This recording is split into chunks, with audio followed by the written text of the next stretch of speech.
My son looked at the floor while his wife threw me out like trash. They thought I was a senile old man. They thought I was useless. They threw me into a nursing home that smelled like bleach and despair just to sell my house. But they made one fatal mistake. They didn't check my pockets.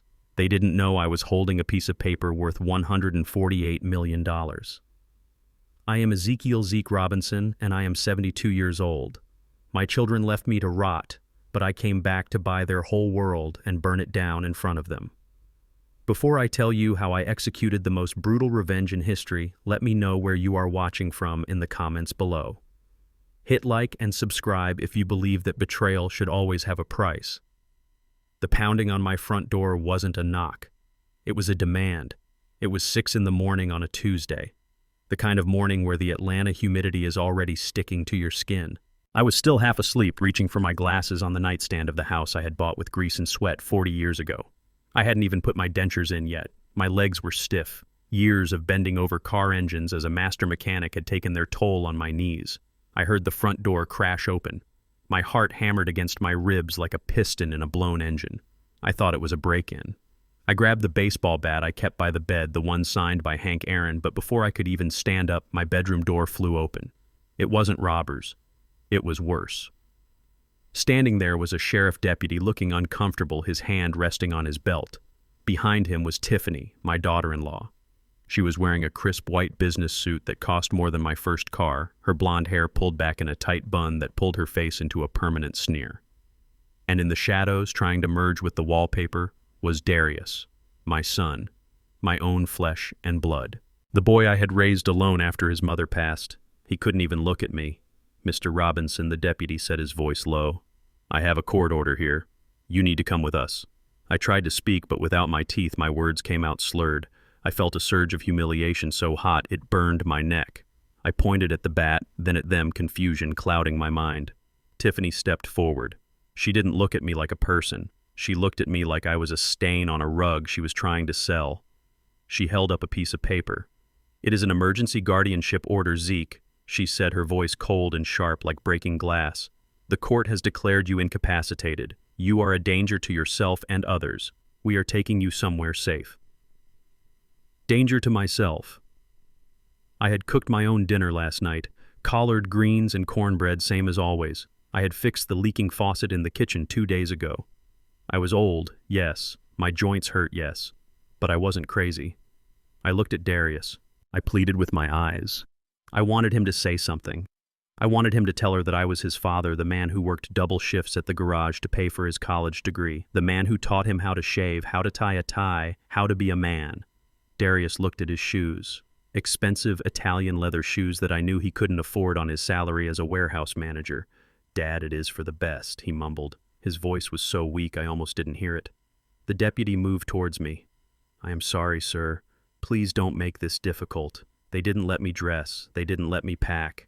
Tiffany threw a duffel bag on the bed and started tossing in random clothes. Old t-shirts, sweatpants with holes in them. She ignored my suits. She ignored the photos of my late wife on the dresser. Then came the sound that broke my heart, a loud crash from the living room.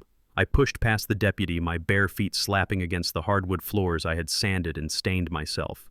2 men in blue coveralls were in my living room. They were clearing out my shelves. "No," I screamed, my voice raspy. One of the men was holding a stack of vinyl records, original pressings, Miles Davis, John Coltrane, Thelonious Monk, my life's collection, the music that had gotten me through the grief when my wife died. He tossed them into a large black trash bag like they were garbage. I heard the snap of vinyl breaking. It sounded like bones snapping. "Stop it!" I yelled, lunging forward, but the deputy held me back. "Those are not trash. They are clutter," Tiffany said, walking up behind me. She was checking something on her phone, probably the Zillow estimate of my house. "This place smells like old people and dust. We need to clear it out to sanitize it." Sanitize. As if I were a disease. "And my tools?" I asked, watching the other man dragging my red tool chest towards the door. "My snap-on wrenches. My Mako ratchets." Those tools were my livelihood. They were the extensions of my hands. They were worth thousands of dollars, but more than that, they were my identity. "We are getting rid of all of it," Tiffany said, waving her hand dismissively. "You won't need tools where you are going. You won't need records. You just need to rest. Darius was standing by the front door, holding it open for the movers. He was facilitating the looting of his own history. I looked at him, and for the first time in my life, I didn't see my son. I saw a stranger. A weak, cowardly stranger who had sold his father for a chance to live in a house he didn't earn. "Where are you taking me?" I asked, my voice trembling with rage, not fear. "To a specialized care facility," Tiffany said, smiling that fake smile she used when she wanted to pretend she was a good person. "A hospital, the best in the state." They put me in the back of the deputy's car. I watched through the window as they carried out my life in black trash bags. I saw Tiffany pointing at my vintage 1967 Mustang in the driveway, the one I had been restoring for 10 years. She slapped a for sale sticker on the windshield. $5,000. That car was worth $60,000. She was selling it for scraps just to get quick cash. I felt a tear roll down my cheek, hot and angry. The drive was long. I knew the streets of Atlanta better than the back of my hand. When the deputy turned off the highway, my stomach dropped. We weren't going to the medical district. We weren't going to the nice hospitals in the north. We were heading south, to the edge of town where the streetlights were broken and the sidewalks were cracked. We pulled up to a brick building that looked like a prison. The sign out front had peeling paint. Shady Pines Senior Living. The name sounded nice. The reality was a nightmare. "This is not a hospital," I told the deputy. He didn't answer. He just opened the door. The smell hit me first. It was a thick, suffocating mix of industrial bleach, boiled cabbage, and stale urine. It was the smell of people waiting to die. Tiffany and Darius pulled up in their car behind us. Tiffany stepped out, looking at the building with disgust, careful not to let her expensive heels touch the weeds growing through the concrete. "This is it," she said cheerfully. "Your new home." We walked inside. The fluorescent lights flickered overhead. Old folks were lined up in wheelchairs in the hallway, staring at blank walls. Some were moaning. No one was talking to them. A nurse behind a glass partition barely looked up from her phone. Tiffany handed her the paperwork. "He is a ward of the state now under our guardianship," she said loud enough for everyone to hear. "He has dementia, aggressive tendencies. He needs maximum supervision. Don't let him use the phone. He gets confused and calls 911 for no reason. Lies. All lies." She was stripping me of my voice before I could even speak. Darius stood by the exit sign, his hand on the door handle, ready to run. "Son," I said. I looked him dead in the eye. I didn't beg. I didn't plead. I just asked him one question. "Is this what she taught you?" Darius flinched. He looked at Tiffany, then back at me. "I am sorry, Dad.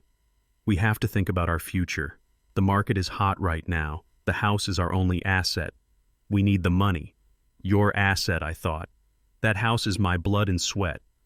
Tiffany grabbed Darius's arm. "Let's go, honey. The cleaners are coming at noon and we need to list the house by Friday." She turned to me one last time. Her eyes were cold like a shark's. "Don't look at us like that, Zeke. You had a good run. Now it is our turn. You are useless to us out there. At least here you are safe." Safe. She meant buried. They walked out. The heavy metal door clicked shut with a magnetic lock. I watched through the reinforced glass as they got into their car, my car. They laughed as they drove away. They thought it was over. They thought they had won. They thought they had dumped the trash. I stood there in the hallway of Shady Pines, wearing mismatched clothes, surrounded by strangers who had forgotten their own names. The nurse came out from behind the glass. "Room 104, she barked. "Down the hall. Dinner is at 4. Don't be late or you don't eat." I didn't move. I reached into the pocket of the old windbreaker Tiffany had thrown at me. She had checked my wallet. She had taken my credit cards. She had taken the cash from the jar in the kitchen. But she hadn't checked the inside pocket of my old work jacket. My fingers closed around a small, crinkled slip of paper. I pulled it out slowly. It was a Powerball ticket I had bought at the convenience store the night before just for fun, just because the jackpot was historic. I had checked the numbers on the morning news right before the sheriff banged on my door. I hadn't had time to react then, but I had time now. 0411, 1933, 42, and the Powerball 14. I looked at the ticket. Then I looked at the door where my son had just left me to rot. A slow, cold smile spread across my face. I wasn't useless, and I wasn't finished. I folded the ticket carefully and put it back in my pocket.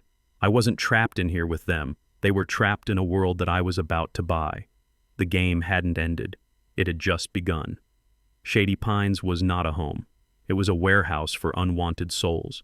The air inside was thick and stagnant, a suffocating cocktail of industrial-strength cleaner boiled cabbage and the underlying undeniable scent of human decay.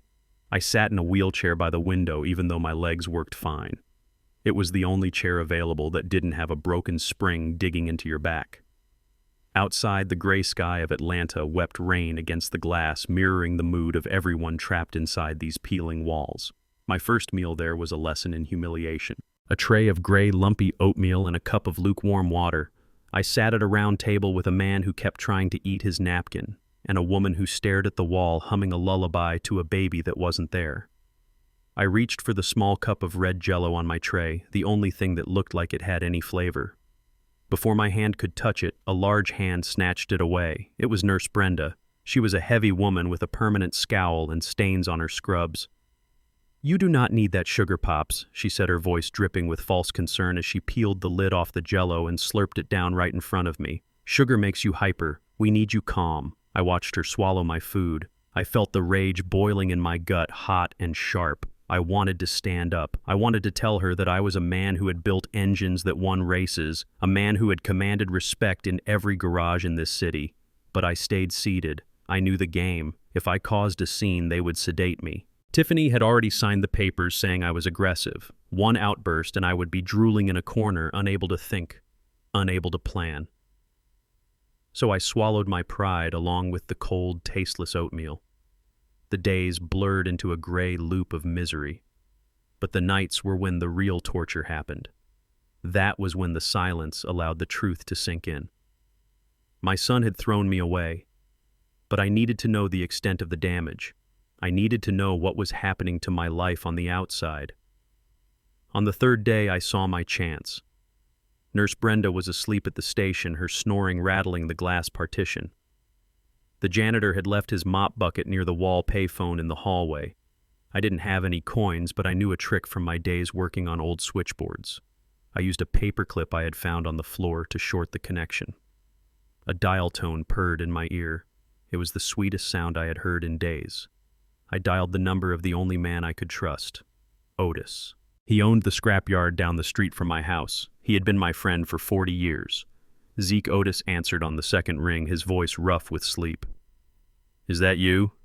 Man, everybody thinks you lost your mind. Darius told the whole neighborhood you went crazy and attacked Tiffany." "Lies, Otis," I whispered, keeping my eye on the sleeping nurse. "All lies. Listen to me. I need you to tell me what is happening at the house. Are they selling it?"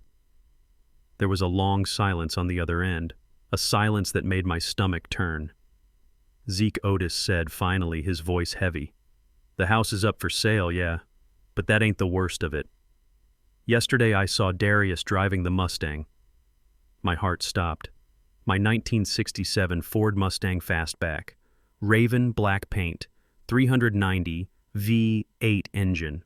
I had spent 10 years restoring that car bolt by bolt. It wasn't just a car, it was Sarah. It was the car my late wife and I had driven on our honeymoon.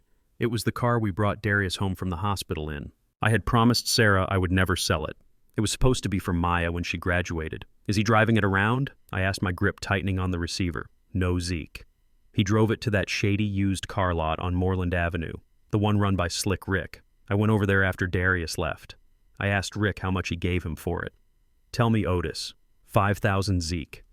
He sold a $60,000 Classic for $5,000 cash. The phone almost slipped from my hand. $5,000. He had sold my memories, my sweat, and his mother's legacy for the price of a used Honda. He didn't care about the value. He just wanted fast cash, probably to pay off whatever debts he was hiding from me. I hung up the phone without saying goodbye. I couldn't speak. The pain was physical. It felt like someone had reached into my chest and ripped out a valve. I slid down the wall, sitting on the cold linoleum floor of the hallway. They thought I was poor. That was the irony of it all. Darius and Tiffany looked at my grease-stained clothes and my old house and assumed I was scraping by. They didn't know about the pension from the union. They didn't know about the investments I had made in the 80s when the neighborhood was dirt cheap. They didn't know I had $300,000 sitting in a savings account they couldn't access yet. I lived like a pauper because I was saving every dime for Maya. I wanted my granddaughter to go to medical school without a dollar of debt. I wanted to hand her the keys to that Mustang and a check for her future. I ate bologna sandwiches so she could eat in the cafeteria. I wore boots with holes in them so she could have prom dresses. And now Darius had sold her inheritance for pennies. He had burned his own daughter's future because he was too lazy to work and too greedy to wait. I dragged myself back to my room, the anger transforming into something colder, something harder. I wasn't just sad anymore. I was done. That evening, the orderlies herded us into the common room for recreation time. That meant sitting in front of a television that was bolted to the wall watching reruns of game shows. The smell of stale popcorn and despair was overwhelming. Most of the residents were asleep in their chairs. I sat in the back nursing a cup of weak tea. I wanted to close my eyes and drift away, but the news came on. It was the lottery drawing. The Powerball. I reached into my sock. It had been 3 days. The ticket was warm against my ankle. I pulled it out, unfolding the crinkled paper carefully. It was the only thing I had left from my old life. The only thing Tiffany hadn't touched. The announcer on the screen was a young woman with too much makeup and a smile that looked painful. "Tonight is the night, folks," she chirped. "The jackpot has reached a record-breaking $148 million. Get your tickets ready." I looked at the slip of paper in my hand. I had played these numbers for 20 years. They were dates: Sarah's birthday, my wedding anniversary, the day Darius was born, the day I opened my first shop, the day Maya was born. The balls started popping up in the machine. The first number is 4. I looked at my ticket. 04. Check. The second number is 11.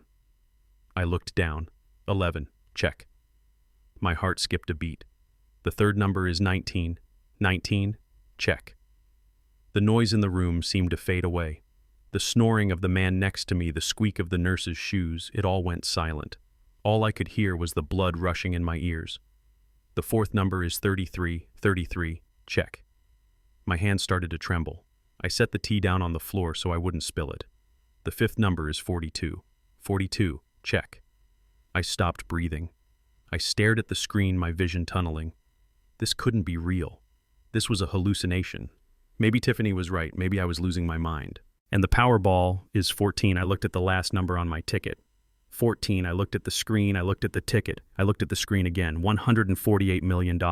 A scream built up in my throat. A scream of victory, of shock, of absolute hysteria. I wanted to jump up and flip over the table. I wanted to run to the nurse's station and shove this ticket in Nurse Brenda's face. I wanted to dance on the grave of my poverty, but I didn't move. I didn't make a sound. I looked around the room. No one was looking at me.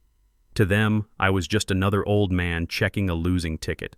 If I reacted now, if I showed even a flicker of emotion, they would notice. Nurse Brenda would come over. She would ask to see what I was holding. And if she saw this ticket, it would disappear. It would vanish into her pocket, just like my Jell-O. Or worse, Tiffany would find out. As my legal guardian, she would claim it was hers. She would take this money and buy more white suits and more Porsches while I rotted in here. I slowly, methodically folded the ticket. Once, twice, 3 times. My face remained a mask of stone. I bent down and slid the paper back inside my sock, pushing it deep against my ankle bone. I could feel the sharp edge of the paper against my skin. It felt like a knife. I picked up my tea. It was cold, but I drank it anyway. I looked at the TV screen as the announcer congratulated the unknown winner. "You have no idea," I thought. Darius had sold my car for $5,000. He had thrown me in here to die. He thought he had taken everything, but he had missed the one thing that mattered. He had just made me the most powerful man in his world. And he didn't even know it. I leaned back in my wheelchair and closed my eyes. For the first time since I arrived at Shady Pines, the smell of bleach didn't bother me. All I could smell was the sweet, burning scent of revenge. It was time to make a phone call, not to Otis, but to a lawyer I hadn't seen in 20 years, a man who owed me his life. It was time to get to work. 3 weeks. That is 504 hours. That is how long I sat in that chair by the window watching the rain streak the glass, waiting for my son to come back, waiting for him to realize he had made a mistake, waiting for him to remember that I was the one who held his hand when he got his tonsils out, the one who taught him how to throw a spiral in the backyard. But Darius never came. Not once. Instead, on the 21st day, I heard the click of high heels on the linoleum floor. It was a sharp, aggressive sound that cut through the shuffling of slippers and the hum of the air conditioner. I didn't need to turn around to know who it was. The scent of expensive perfume, something floral and cloying, arrived before she did. It was Tiffany. She walked into my room like she was inspecting a hotel suite she wasn't satisfied with. She didn't look at my face. She looked at the bed, the nightstand, and finally she looked at the clipboard in her hand. She was wearing a beige trench coat belted tight as if she didn't want the air of this place to touch her clothes. "Hello, Zeke," she said. Her voice was bright, too bright. It was the voice you use when talking to a toddler or a dog. I turned my wheelchair slowly. I didn't smile. I just looked at her. "Where is my son?" I asked. My voice was raspy from disuse. "Oh, Darius is so busy." She sighed, pulling up the only other chair in the room and dusting the seat with a gloved hand before sitting. "The warehouse is working him to the bone. But we have been thinking about you, Zeke. We really have." She reached into her oversized designer bag and pulled out a stack of documents. They were thick, clipped together with a shiny gold binder clip. "We know you are not happy here," she said, leaning forward, her eyes wide with fake empathy. "And honestly, we are not happy with this place either. It is too dingy. We want better for you. We found a place called Golden Horizons. It has a garden, Zeke, a real garden with rose bushes and private rooms." I looked at the papers. I couldn't read the fine print without the glasses she had broken, but I saw the bold letters at the top. "Real estate, power of attorney, sale authorization." "You want to sell my house?" I said flatly. She didn't even flinch. "We have to, Zeke. Golden Horizons is expensive. We need the equity from the house to pay for your admission. It is the only way to get you the care you deserve. We are doing this for you, for me." She was doing this for herself. She wanted that money to fund her lifestyle, to open that spa she had been yapping about for 5 years. My house was just a piggy bank she was smashing open. "Just sign here," she said, uncapping a heavy black fountain pen. It was a Mont Blanc. I recognized the white star on the cap. That pen cost more than my first truck. She held it out to me. I looked at the pen. Then I looked at her.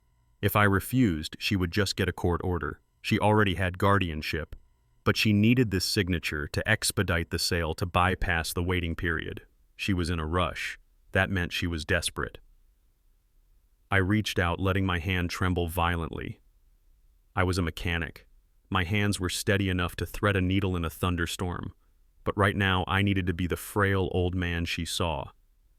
"I can't hold it," I stammered, letting the pen slip from my fingers. It clattered onto the floor. Tiffany let out a huff of annoyance, her mask slipping for a second. She bent down, snatched the pen up, and jammed it back into my hand. "Just make a mark, Zeke. Anything will do. Just right there on the line."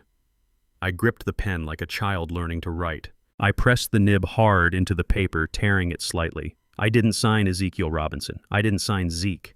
In a shaky, jagged scrawl that looked like the wanderings of a spider dipped in ink, I wrote Ezekiel Roberts. It was close enough to pass a quick glance, but legally it was worthless. It was the wrong name. It would hold up the closing. It would cause a flag at the title company. It bought me time. "Good, good," she said, snatching the papers away before I could finish the loop on the last letter. She didn't even check it. She just stuffed the documents back into her bag, her eyes already on the door. "We will get you moved soon, Zeke. Just hang in there." She stood up and walked out without saying goodbye. She didn't ask how I was feeling. She didn't ask if I needed socks. She just took what she came for and left. I waited until the sound of her heels faded down the hallway. Then I stopped shaking. I sat up straight. The time for acting was over. I wasn't going to Golden Horizons. I wasn't going anywhere they sent me. That night, the nursing home was quiet. The night shift staff was skeleton thin, just 2 aides playing cards at the station and a security guard who spent most of his shift sleeping in the break room. I knew their schedule. I had been watching them for 3 weeks. At 2 in the morning, I put on my clothes, the same mismatched sweatpants and flannel shirt I had arrived in. I didn't have shoes, just the cheap foam slippers the facility provided. It didn't matter. I walked to the service door at the end of the east wing. It was alarmed, but I had noticed the janitor propping it open with a brick when he went out for smoke breaks. He had gone out 10 minutes ago. The brick was still there. I slipped out into the cool Atlanta night. The air tasted like exhaust and rain, but to me it tasted like freedom. I didn't run. I walked with purpose. I walked 4 blocks to the nearest gas station, ignoring the pain in my knees. ignoring the way people looked at me, a crazy old man wandering in the dark. I found a payphone that actually worked. I didn't have coins, but I had the calling card number memorized, a relic from the days before cell phones. I dialed a number I hadn't used in 2 decades. It rang 4 times. Then a groggy voice answered. "Sterling and Associates. This is the after-hours line. I need to speak to Arthur Sterling," I said. The voice on the other end scoffed. "Mr. Sterling does not take unsolicited calls at 3 in the morning. Call back during business hours. Tell him it is Zeke." I said, my voice low and hard. "Tell him it is the man who pulled his Mercedes out of a snowbank on I-75 in '98. Tell him the Bluebird is calling." There was a pause, a long, heavy silence. Then, "Hold, please." 30 seconds later, a different voice came on the line, richer, older, but awake. "Zeke, is that really you? My God, I thought you were dead. I haven't heard from you since the funeral. I need a favor, Arthur. You told me once that if I ever needed anything at all, I should call. Name it Zeke. I need you to represent me. And I need a ride." The office of Sterling and Associates was in a glass skyscraper in downtown, the kind of building that scraped the clouds and looked down on the world. When I walked into the lobby the next morning, the security guard moved to intercept me. I looked like a vagrant. My clothes were stained, my slippers were muddy, and I hadn't shaved in weeks. "Sir, you can't be in here," the guard said, reaching for my arm. "Get your hands off him!" The voice boomed across the marble lobby. Arthur Sterling was standing by the elevators. He was older now, his hair completely white, but he still wore suits that cost more than a house. He walked over to me, ignoring the stunned look on the guard's face, and pulled me into a hug. He didn't care about the smell of the nursing home. He didn't care about the mud. He took me up to the penthouse suite. His office was a fortress of mahogany and leather overlooking the city that had forgotten me. He poured me a glass of whiskey, neat just the way I used to drink it. "So, Zeke," he said, sitting behind his massive desk. "You said on the phone that your son put you in a home, that they are selling your house.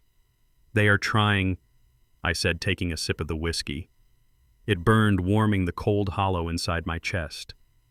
"I signed the wrong name on the papers yesterday. That will buy us a few days, but I need to stop them. And I don't just want the house back, Arthur." Arthur leaned forward, his hands clasped. "We can file an injunction. We can sue for elder abuse. We can get the guardianship revoked. I will do this pro bono, Zeke. You saved my life that night in the snow. I never forgot it. I appreciate that, Arthur. But I can pay." Arthur looked at me, confusion clouding his eyes. He looked at my tattered clothes. "Zeke, there is no shame in—" I reached into my sock. I pulled out the folded, crinkled square of paper. I placed it gently on the polished glass surface of his desk. It looked out of place, a piece of trash in a palace. "Check the numbers, Arthur," I said. He picked it up. He adjusted his glasses. He looked at the ticket, then he turned to his computer screen. I watched his face. I watched his eyes widen. I watched his jaw go slack. He looked up at me, and for the first time, the great Arthur Sterling was speechless. 148 million, I finished for him. Cash option is slightly less, of course, but enough to do what I need to do. What do you need to do, Zeke? With this kind of money, you can buy an island. You can retire in the south of France. You can forget about them. I stood up. I walked to the window and looked down at the city. Somewhere out there, Tiffany was probably yelling at a title officer about the signature. Somewhere out there, Darius was driving a rental car because he sold my Mustang. "No," I said. "I don't want an island. I want to buy a company. I want to buy a limited liability corporation. I want to be the one who buys my house." Arthur stood up, a slow smile spreading across his face.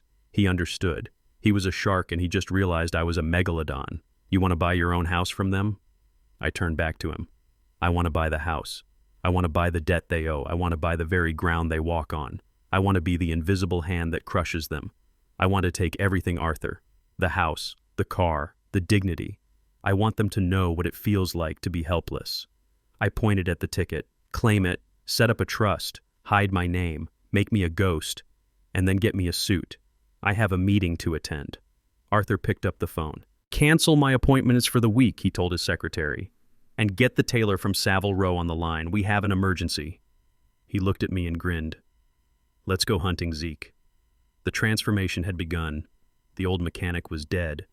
The billionaire was born, and he was hungry. I sat in the back of a blacked-out sedan parked 3 houses down from the place where I had raised my family. My heart felt like a rusted piston hammering against my ribs. There it was, a wooden stake driven into the heart of my front lawn. For sale.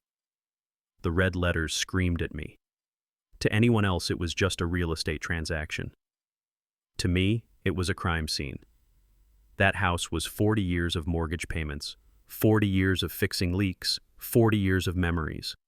And Tiffany had listed it less than 48 hours after dumping me at Shady Pines. My lawyer, Arthur Sterling, sat next to me. He held a tablet with the listing pulled up. "They are asking 850,000 Zeke," he said, his voice calm and predatory. "The market is hot, but that is aggressive. They are greedy." "Good," I said, staring at the window where my bedroom used to be. "Greed makes people blind. Greed makes them stupid. Let's make them an offer they can't refuse." We had set up a shell company the day before. Justice Holdings, LLC. It sounded corporate, faceless, and rich, exactly the kind of buyer Tiffany would salivate over. We weren't going to negotiate, we weren't going to inspect, we were going to feed the beast. Make the offer I commanded, $1 million cash, 20% over asking price, waive the inspection. But there is a condition. Arthur raised an eyebrow. "The condition being, they have to stay in the house for 30 days, I said. "We tell them it is for tax purposes. We tell them the LLC needs the property to remain occupied until the first of the month for insurance reasons. They can't move out. They can't touch anything structural. They just live there thinking they hit the lottery."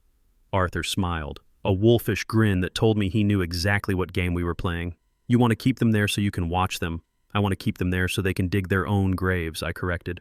Arthur made the call. I watched through the tinted glass as Tiffany stepped out onto the porch, phone pressed to her ear. I couldn't hear her, but I saw her body language. She froze.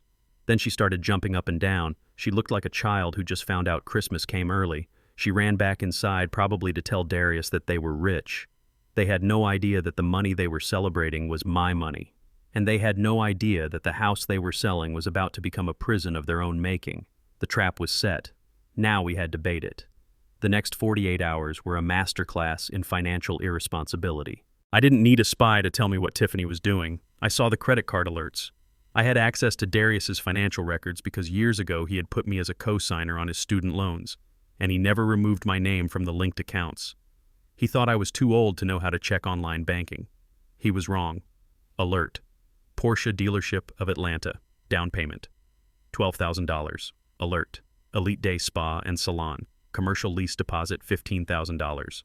Alert. Saks Fifth Avenue. $3,000. They hadn't even closed on the house yet. They hadn't seen a dime of the money from Justice Holdings. They were spending based on a promise. They were racking up debt on credit cards, assuming the $1 million check would wipe it all clean in 30 days. Tiffany was buying a life she hadn't earned. She drove home that evening in a white Porsche Macan, the temporary tags fluttering in the wind. She parked it in my driveway right where my Mustang used to be. The disrespect was physical. It made my stomach churn. But I let them spend. The deeper the hole, the harder it would be for them to climb out. 2 nights later, I made my move. I knew their schedule.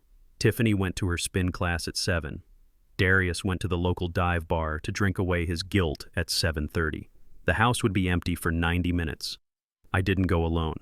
I hired a private investigator named Marcus. He was an ex-military specialist who charged $500 an hour and didn't ask questions. We parked around the back alley. I had my old key. I prayed they hadn't changed the locks yet. They were too cheap to change locks on a house they were selling. I slid the key into the deadbolt of the back door. It turned with a smooth, familiar click. I had oiled that lock myself 6 months ago. We stepped into the kitchen. It smelled different. The scent of my late wife's baking vanilla and cinnamon was gone, replaced by the chemical smell of expensive air fresheners and stale takeout. The house was a mess. Boxes were stacked everywhere. But what broke my heart was the dining room table. It was covered in brochures for luxury condos and travel pamphlets for Italy. They were planning their escape.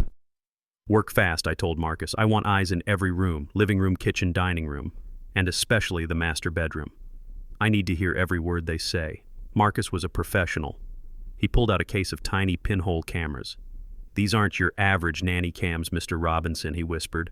4K resolution, high-fidelity audio. They run on long-life batteries and transmit directly to a secure cloud server. We can hide them in the smoke detectors. I nodded. I had installed those smoke detectors myself. I knew exactly how to pop the covers off. I moved through the house like a ghost. In the hallway, I saw the empty space on the wall where the picture of me and Sarah used to hang. They had taken it down, probably threw it in the trash. In the den, my favorite recliner was gone. I went into the master bedroom. Tiffany and Darius had taken it over. My bed, the bed I shared with my wife for 30 years, was gone, replaced by a modern, uncomfortable-looking platform bed. Tiffany's clothes were strewn everywhere. It was chaos. While Marcus installed the camera in the ceiling vent, I opened the nightstand drawer on Darius's side. I needed to see if there were any documents, anything that proved their intent. I found a notebook. It was Darius's handwriting. I flipped through the pages. It wasn't a diary. It was a ledger of debts. Gambling debt, $45,000.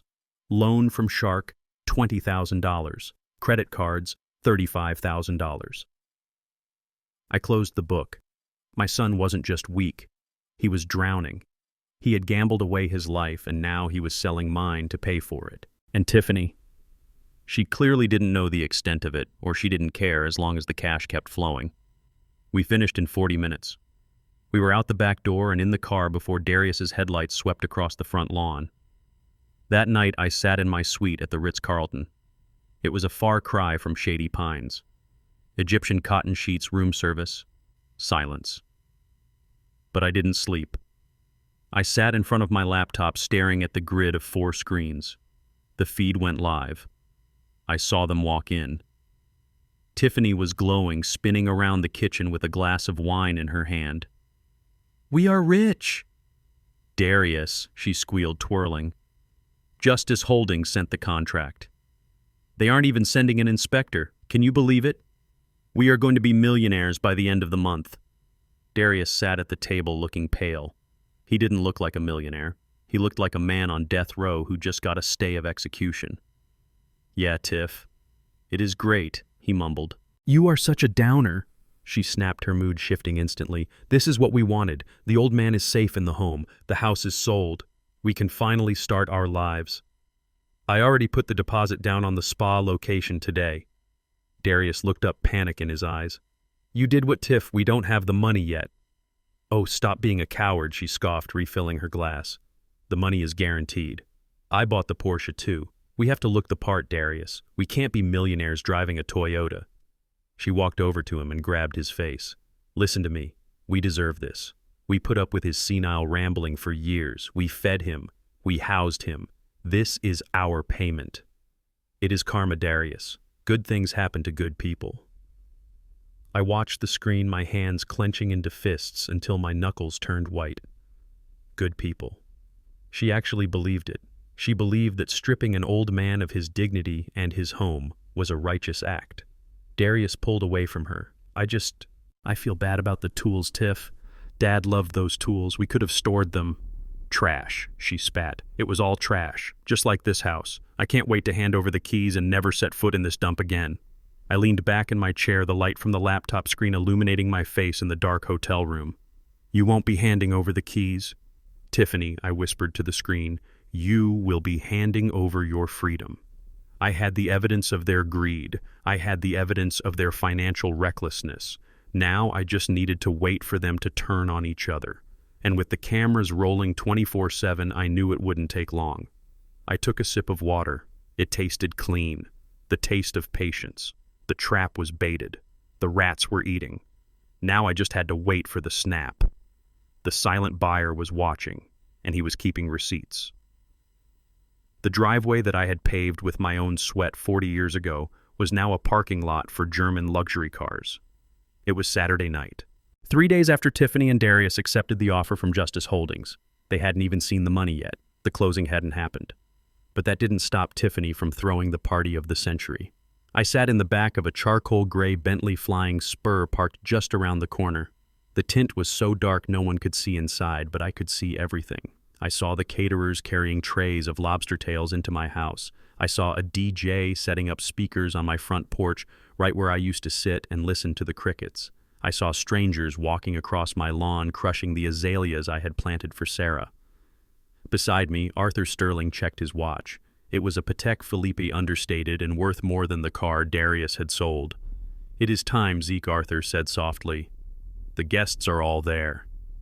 Tiffany is about to make her speech." I looked down at my hands. They weren't the hands of a nursing home patient anymore. They were manicured.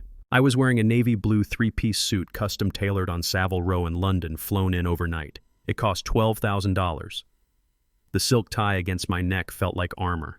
My shoes were Italian leather, hand-stitched, gleaming under the streetlights. "I am ready," I said. The driver, a massive man named Tiny who used to be a linebacker, eased the Bentley forward. We rolled silently toward the house. The engine didn't roar. It purred like a jungle cat stalking prey. We pulled up right to the curb, blocking the path of a waiter trying to carry a case of wine. The heavy door of the Bentley swung open. Tiny stepped out first, adjusting his suit jacket to reveal the bulge of a shoulder holster. He opened my door. I stepped out. I didn't need a cane. I didn't shuffle. I stood 6'2", my back straight, my chin high. The night air was cool, but the fire inside me kept me warm. I walked up the driveway.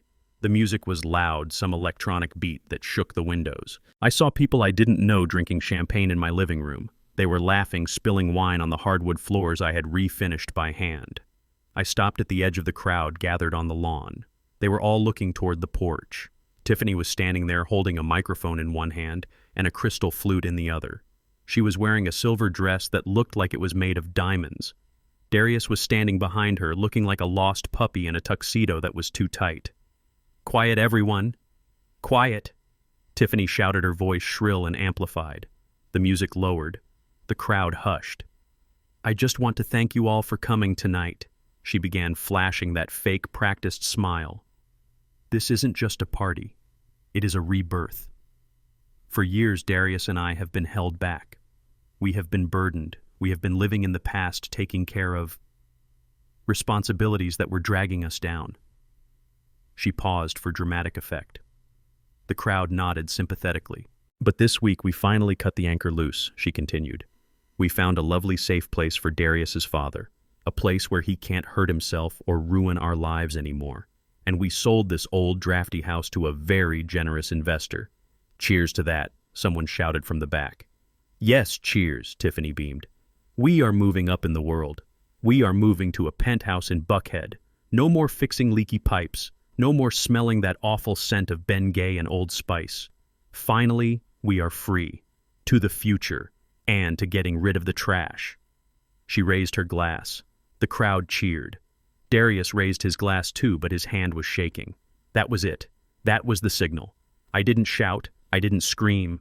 I just started clapping. Clap, clap, clap, slow rhythmic applause. It cut through the cheering like a gunshot.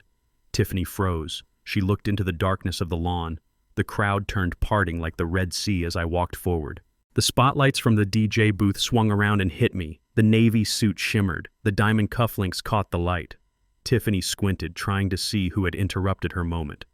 Then her eyes went wide. She dropped her glass. It shattered on the porch steps, the sound echoing in the sudden silence. "Zeke," she gasped. The name rippled through the crowd.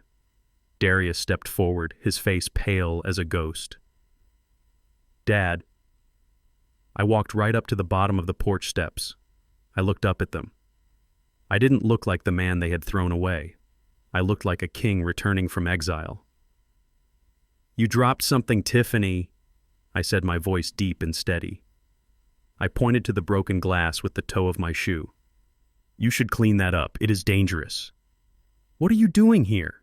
Tiffany shrieked, her voice cracking. "How did you get out?" "You are supposed to be in lockdown. Darius, call the police. He escaped. He is dangerous."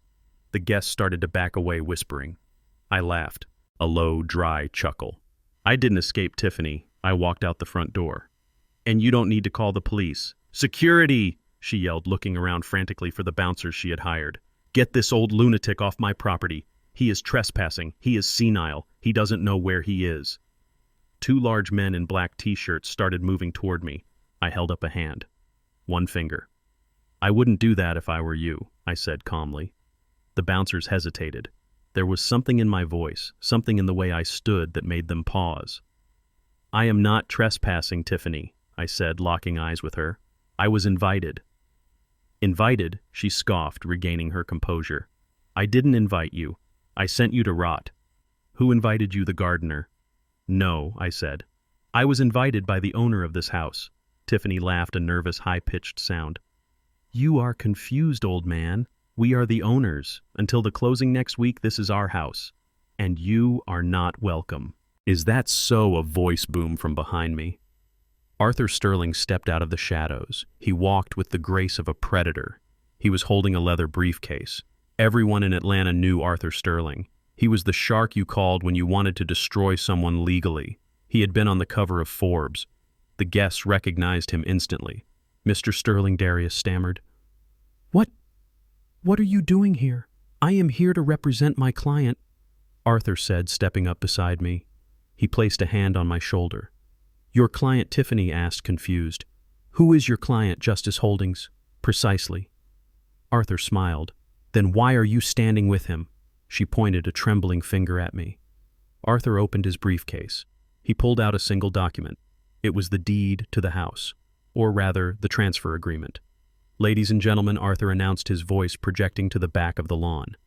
"There seems to be a misunderstanding. The hostess of this party, Mrs. Tiffany Robinson, claims she is celebrating a sale to Justice Holdings, LLC. He paused, letting the tension build. However, she neglected to read the fine print of who owns Justice Holdings, LLC. Arthur turned to me and handed me the document. "Tell them, Zeke." I took the paper. I didn't need to read it. I looked at Tiffany. She was shaking now. "Justice Holdings is a private asset management firm," I said, "solely owned and operated by its primary shareholder." I took a step up the stairs. "Me." The word hung in the air. "What?" Tiffany whispered. "That is impossible. You are broke. You are on a fixed income. You eat cat food." "I was saving for a rainy day," Tiffany, I said, "and it looks like a storm just hit." I turned to the crowd. "This party is over. The owner of this property, me, did not authorize this gathering. You are all trespassing." The guests didn't need to be told twice. They started scrambling for the exit, leaving their half-eaten lobster and champagne behind.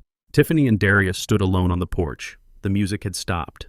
The only sound was the hum of the Bentley engine behind me. "But," the contract, Darius stammered. "The $1 million. I smiled. It was a cold smile. "Oh, the $1 million is real, son. I am paying $1 million to buy my own house back from you. But here is the catch." Arthur stepped forward again. "Mr. Robinson has also purchased all outstanding debts associated with the sellers to ensure a clean title. That includes your gambling debts, Darius, your credit card debts, Tiffany, and the unauthorized loans you took out against the property value." Arthur did the math in the air with his finger.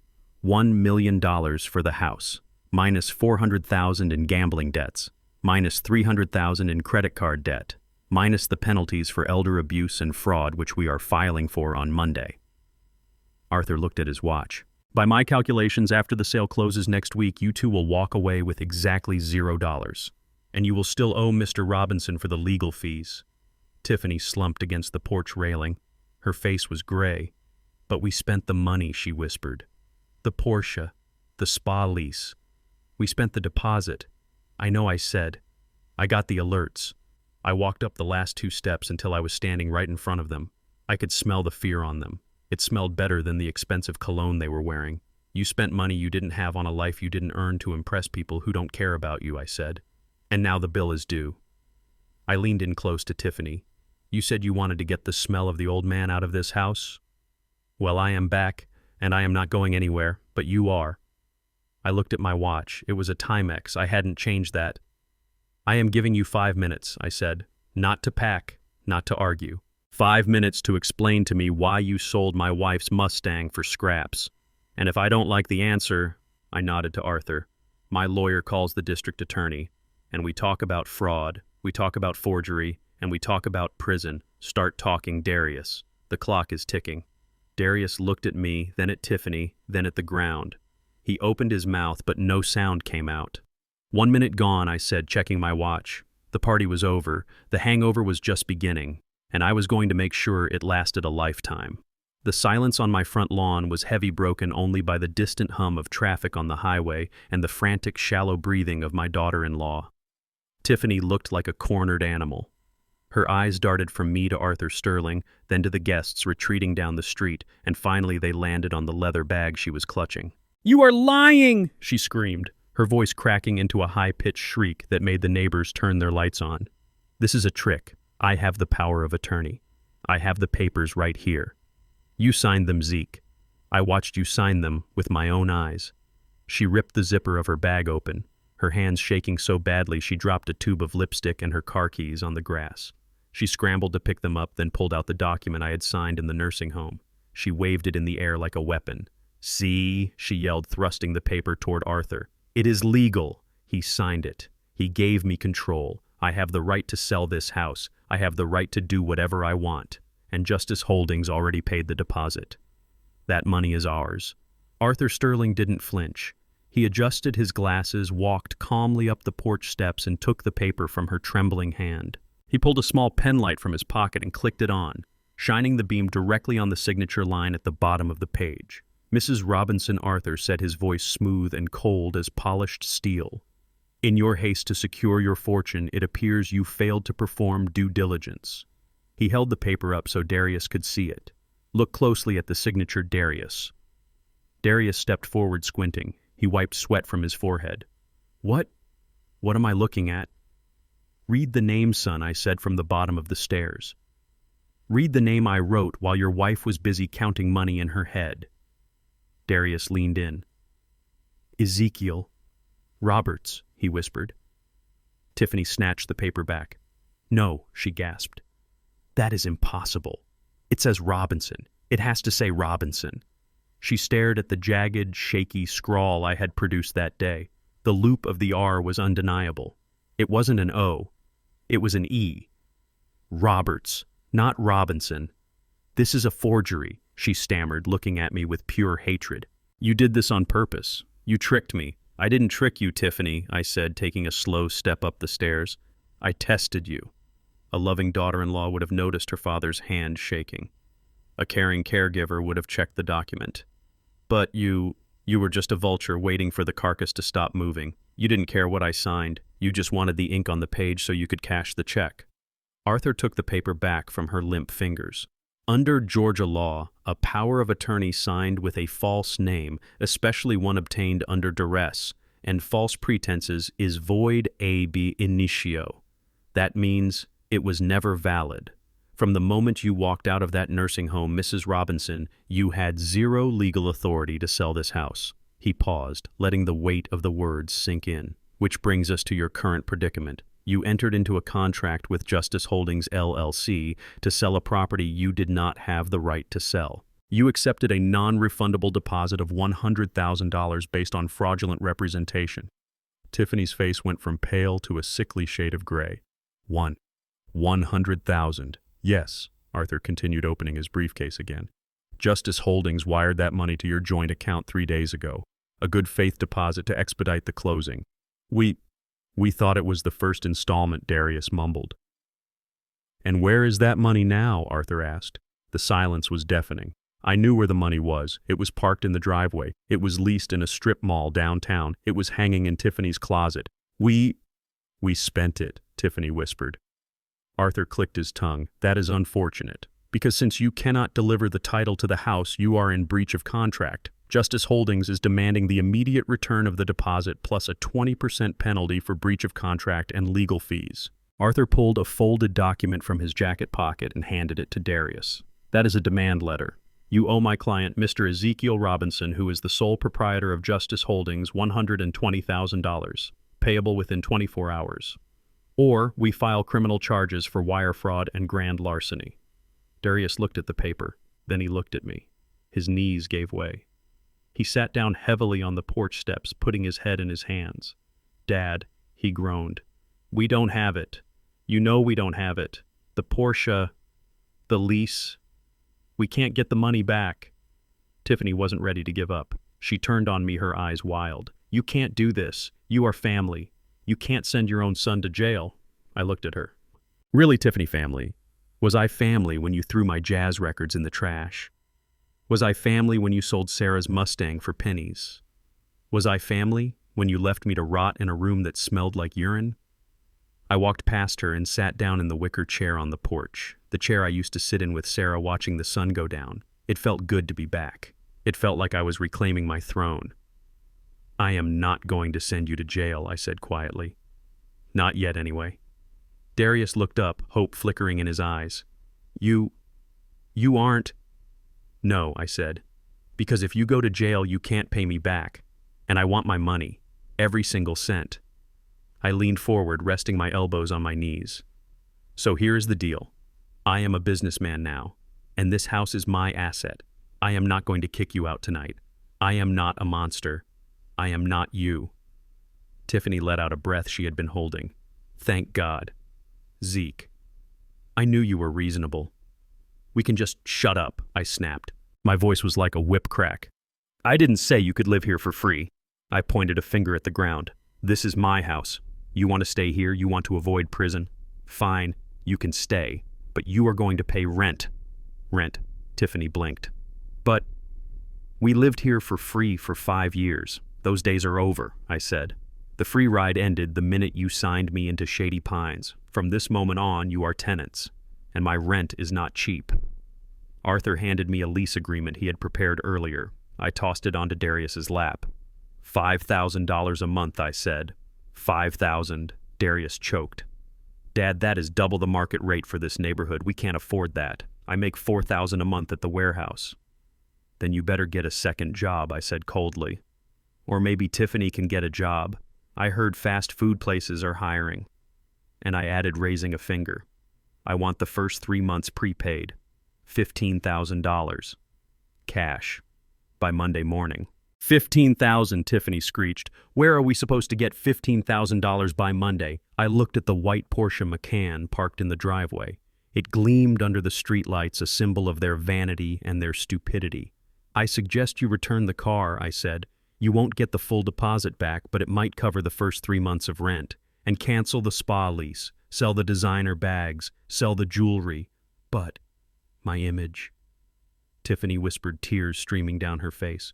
What will people think? I stood up. I walked over to the porch railing and looked out at the street. I don't care what people think, Tiffany. I care about what is right. And right now you are living in my house on my dime while owing me a fortune. I turned back to them.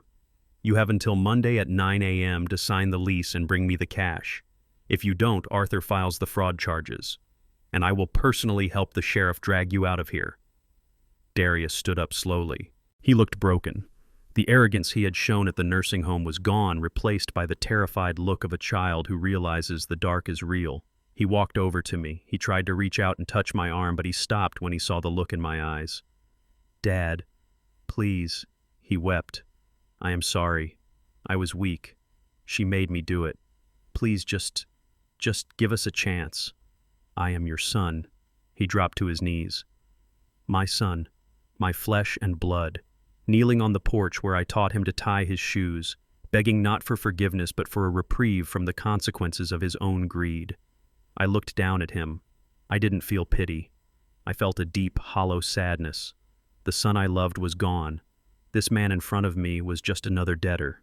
Stand up, Darius, I said. He looked up, tears in his eyes. Does that mean you forgive me? No, I said.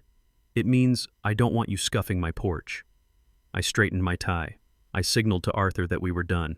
And one more thing, I said as I started to walk down the stairs toward the waiting Bentley. Darius watched me go, his face streaked with tears.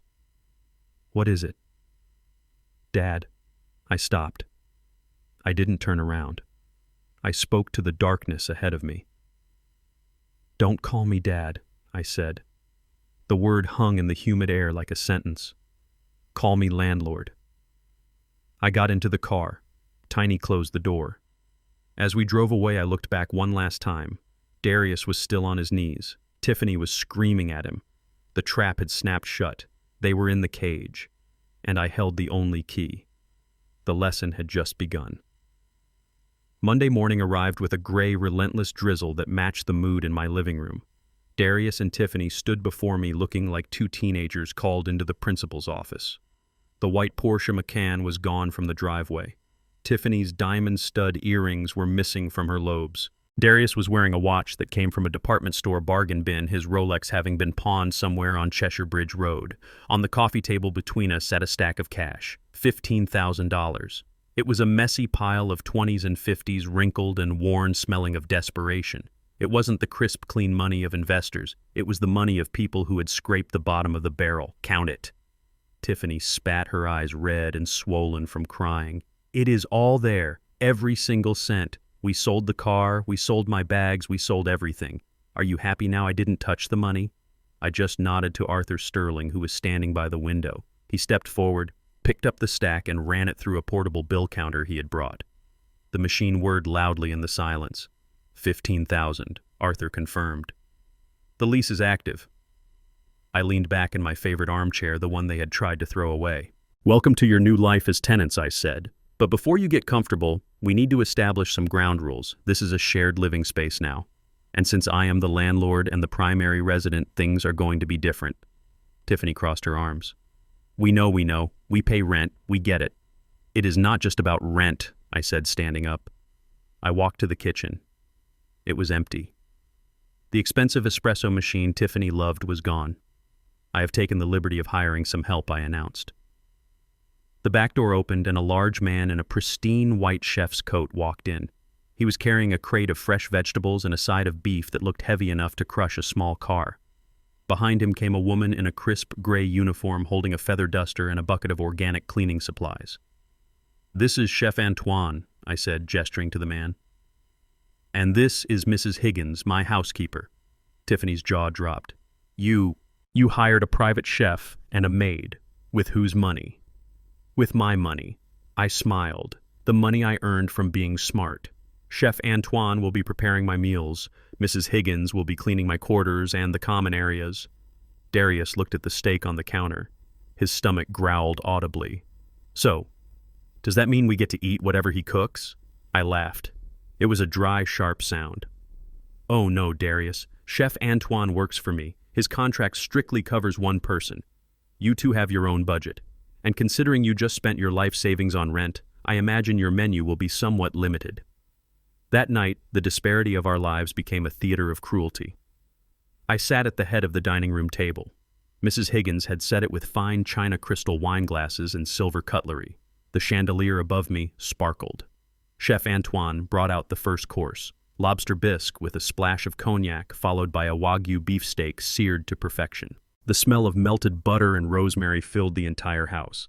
Darius and Tiffany sat at the kitchen island 5 feet away. They were eating instant ramen noodles out of styrofoam cups. They used plastic forks because they had sold the silverware. I took a sip of a vintage Cabernet. I swirled the red liquid in the glass, watching the light catch the deep crimson hue. This steak is exquisite, Antoine, I said loudly. The marbling is incredible. Thank you, Monsieur Robinson, Antoine replied, pouring more sauce over my plate. I looked over at them. Darius was staring at my steak like a dog watching a butcher shop window. Tiffany was stabbing her noodles with aggressive force. How is the soup, kids? I asked. Go to hell, Zeke. Tiffany muttered, her mouth full of salty processed broth. I sliced another piece of beef.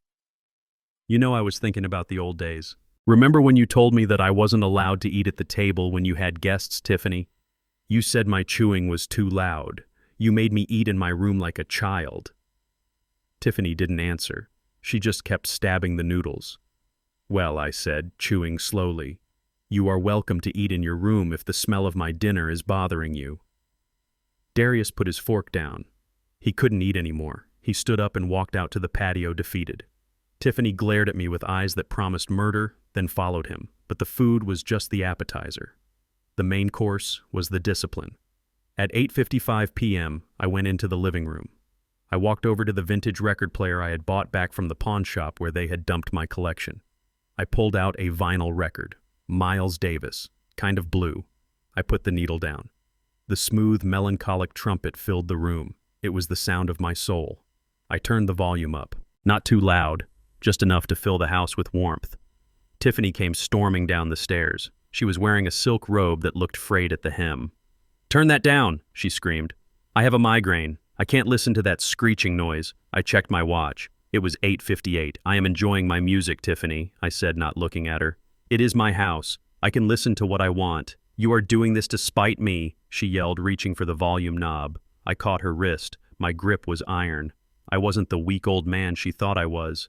Don't touch my equipment, I said, my voice dropping an octave. She pulled her hand back, rubbing her wrist. You are a sad, petty old man. I watched the second hand on my watch tick, tick, tick. 9 o'clock. I reached out and lifted the needle off the record. The music stopped instantly. The silence was sudden and absolute. 9 p.m., I announced. Tiffany blinked, confused. What rule number 4 of the lease agreement, I said, pointing to the document on the table. Quiet hours begin strictly at 9 p.m. No loud music, no shouting, no television volume above level 10. I looked at her.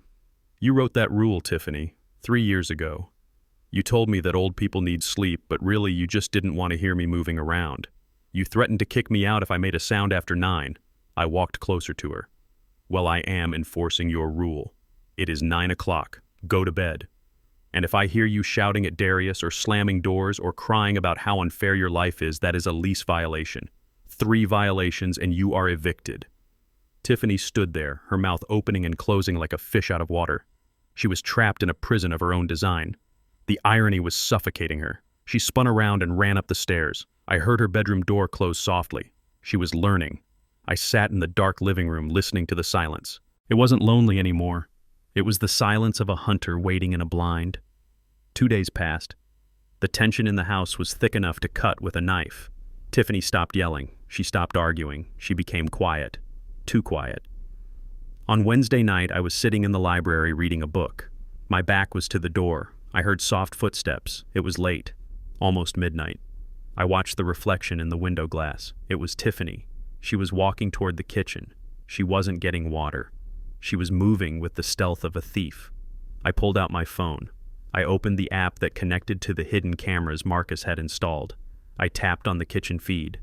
The screen lit up in high-definition night vision. Tiffany was standing by the stove. She was boiling water for tea. My tea. Every night I drank a cup of chamomile before bed. Mrs. Higgins usually prepared it and left it in the pot for me. Tiffany looked over her shoulder. She checked the hallway. Then she reached into the pocket of her robe. She pulled out a small blue vial. It wasn't sugar. It wasn't honey. She opened the teapot lid. She poured the contents of the vial into the steaming water. She stirred it quickly with a spoon, then washed the spoon and put it away. She smiled. It wasn't the fake smile she used at parties. It was a smile of pure malice. She looked at the teapot and whispered something I couldn't hear, but I could read her lips. Sleep tight, old man. She walked back upstairs. I stared at the phone screen. My heart was pounding, but not from fear, from adrenaline. I walked into the kitchen. The teapot was sitting there, innocent and deadly. I poured the tea into a cup. I smelled it. It had a faint, bitter almond scent masking the chamomile. I didn't drink it. I poured the tea into a sterile sample jar I had asked Marcus to bring me just in case. I sealed it tight. Then I poured the rest of the tea down the sink. I went back to the library and sat down. I rewound the video footage. I saved it. I backed it up to 3 different cloud servers. She had tried to kill me. She had tried to induce a stroke or a heart attack to get her hands on the inheritance she thought I still had. She didn't know the will had been changed. She didn't know she was poisoning a ghost. I looked at the blue vial on the screen again. I zoomed in. It looked like crushed beta blockers. A high enough dose would stop an old man's heart in his sleep, and the coroner would just call it natural causes. I leaned back in my chair. You made a mistake, Tiffany, I whispered to the empty room. You tried to play God, but you forgot that the devil is watching. I didn't call the police, not yet. Attempted murder was a heavy charge, but I needed more. I needed Darius to know. I needed to break them apart completely. I picked up the sample jar. The liquid inside swirled dark and toxic. Tomorrow, I thought. Tomorrow we have a tea party, and everyone is going to taste the truth. I went upstairs to my room, locking the door with a heavy deadbolt I had installed myself. I slept soundly. I knew I was safe. Because the camera never blinked, and the evidence was already in the cloud waiting to rain down on her like hellfire. My granddaughter Maya came home on a Thursday. She was 19 years old, a sophomore at Spelman College studying biology, She had my wife's eyes and my stubbornness. For the last 3 years, I had eaten bologna sandwiches and skipped my heart medication just to make sure her tuition was paid in full. She was the light of my life, the only reason I hadn't given up on this family entirely. And she was walking straight into a war zone. I watched from the library window as she got out of her friend's car. She looked happy, innocent, carrying a backpack full of dirty laundry and a head full of dreams. She didn't know that her tuition fund was technically gone, drained by her father, and replenished only by my lottery win. She didn't know that her grandfather was now the landlord and her parents were the tenants from hell. Tiffany met her at the door. I saw the performance start immediately. Tiffany hugged Maya a little too tight, wiping away fake tears. She grabbed Maya's hand and pulled her inside, whispering urgently before they even cleared the foyer. I stayed in the library. I wanted to see how they would play this. Dinner that night was a masterpiece of awkward tension. We sat at the long mahogany table. Mrs. Higgins served roast duck with a cherry glaze. Maya looked around confused. She saw the new furniture, the staff, the sheer oppression of wealth that now suffocated the house. Then she looked at her parents. Darius was staring at his plate, looking like a man who had been whipped. Tiffany was manic, her eyes darting around the room, her smile brittle. Grandpa, Maya said, looking at me, "What is going on? Mom said you sold the house, but you are still here. And why is there a chef?" I took a sip of water. "It is a long story, baby girl." Before I could finish, Tiffany cut in. Her voice was high and trembling. "Grandpa is having a good month, honey. He came into some money, but his condition has gotten worse." Maya frowned. "Condition?" Tiffany reached across the table and squeezed Maya's hand. "The dementia. It has made him paranoid. He thinks we are his enemies. He thinks we stole from him. It is tragic, really. We are just playing along to keep him calm. We let him think he is the boss. It is easier than arguing." I slowly set my fork down. The sound of metal hitting china rang through the room. "Is that so, Tiffany?" I asked. "I am paranoid." Tiffany didn't look at me. She looked at Maya, her eyes pleading. "See? He gets aggressive when we talk about reality. He steals things, Maya. He took your father's credit cards. He locked us out of the bank accounts. We are just trying to survive until we can get him the help he needs." Maya looked at me. There was fear in her eyes. Not fear of me, but fear for me. She thought I was losing my mind. She thought the man who taught her how to play chess was gone. "Grandpa," she said softly, "is that true?" I looked at my son. "Darius, are you going to let her lie to your daughter?" Darius looked up. He opened his mouth. Then he saw Tiffany's glare. It was a look that promised pain. He looked back down at his duck. "It is complicated, Maya," he mumbled. I stood up. My appetite was gone. "It isn't complicated," I said. "It is very simple. Maya, come see me in the library when you are done listening to fairy tales." I walked out. I knew Tiffany would use the next hour to poison Maya's mind. She would tell her I was a monster. She would play the victim. But I had something Tiffany didn't have. I had the truth in 4K resolution. An hour later, there was a soft knock on the library door. "Come in," I said. Maya walked in. She looked exhausted. She had been crying. She sat down on the leather sofa opposite my desk. "Mom says you are trying to evict them," she said, her voice shaking. "She says you are legally trapping them here to torture them." "Grandpa, why are you being so mean? They are your family." I looked at this beautiful, intelligent young woman. I didn't want to break her heart. But a broken heart heals. A brainwashed mind does not. I didn't answer her question. I picked up my iPad. I unlocked it and opened a video file. It was the footage from the day they kicked me out. The footage from the security camera I had installed in the garage years ago, the one they didn't know about because they never went in the garage. "Watch this," I said, sliding the iPad across the desk. Maya hesitated. Then she looked at the screen. The video played. It showed Tiffany and Darius standing over my tool chest. It showed Tiffany laughing as she tossed my torque wrenches into a dumpster. Then came the audio. It was crystal clear. "Look at this junk," Tiffany's voice sneered from the speaker. "It smells like grease and failure." Maya flinched, but she kept watching. Then on the screen, Darius tried to say something about keeping a few things. Tiffany turned on him. "Stop being so sentimental, Darius. He is just a useless old man. And honestly, I am tired of living with a dirty black man who thinks he is better than me." Maya gasped. Her hand flew to her mouth. The video continued. Tiffany was ranting now. "I don't care if he is your father. He is holding us back. I want a white house, Darius. A pure house, not this ghetto museum. I paused the video. The silence in the library was heavy. Maya was staring at the frozen image of her mother's face. She was mixed race. Her mother was white. Her father was black. She had grown up thinking her mother didn't see color. She had grown up thinking love conquered all. "She called you," Maya whispered. Tears streamed down her face. "She called you that word?" I nodded. "And she wasn't just talking about me, Maya. She was talking about your father. She was talking about you." Maya shook her head. "No, Mom isn't like that. She loves us." I swiped to the next video. This one was from the hidden camera in the kitchen recorded just 2 days ago. It showed Tiffany on the phone. She wasn't talking to Darius. She was talking in a low, husky voice. "I know, baby. I know. I just need to get the money from the old man. Once I get the settlement, I am gone. I am leaving the 2 losers behind. We can go to Cabo, just you and me." Maya stared at the screen. Her world was collapsing. The mother she idolized, the woman who braided her hair and helped her with college applications, was a stranger. A racist, adulterous stranger who viewed her family as an ATM machine. I took the iPad back. "I am not senile, Maya," I said gently. "And I am not cruel. I am protecting what is left of this family's dignity. I am protecting you. Because if I hadn't stepped in, she would have sold this house, spent every dime on herself, and left you with nothing but student loans and a broken father." Maya stood up. She walked over to the window and looked out at the dark garden.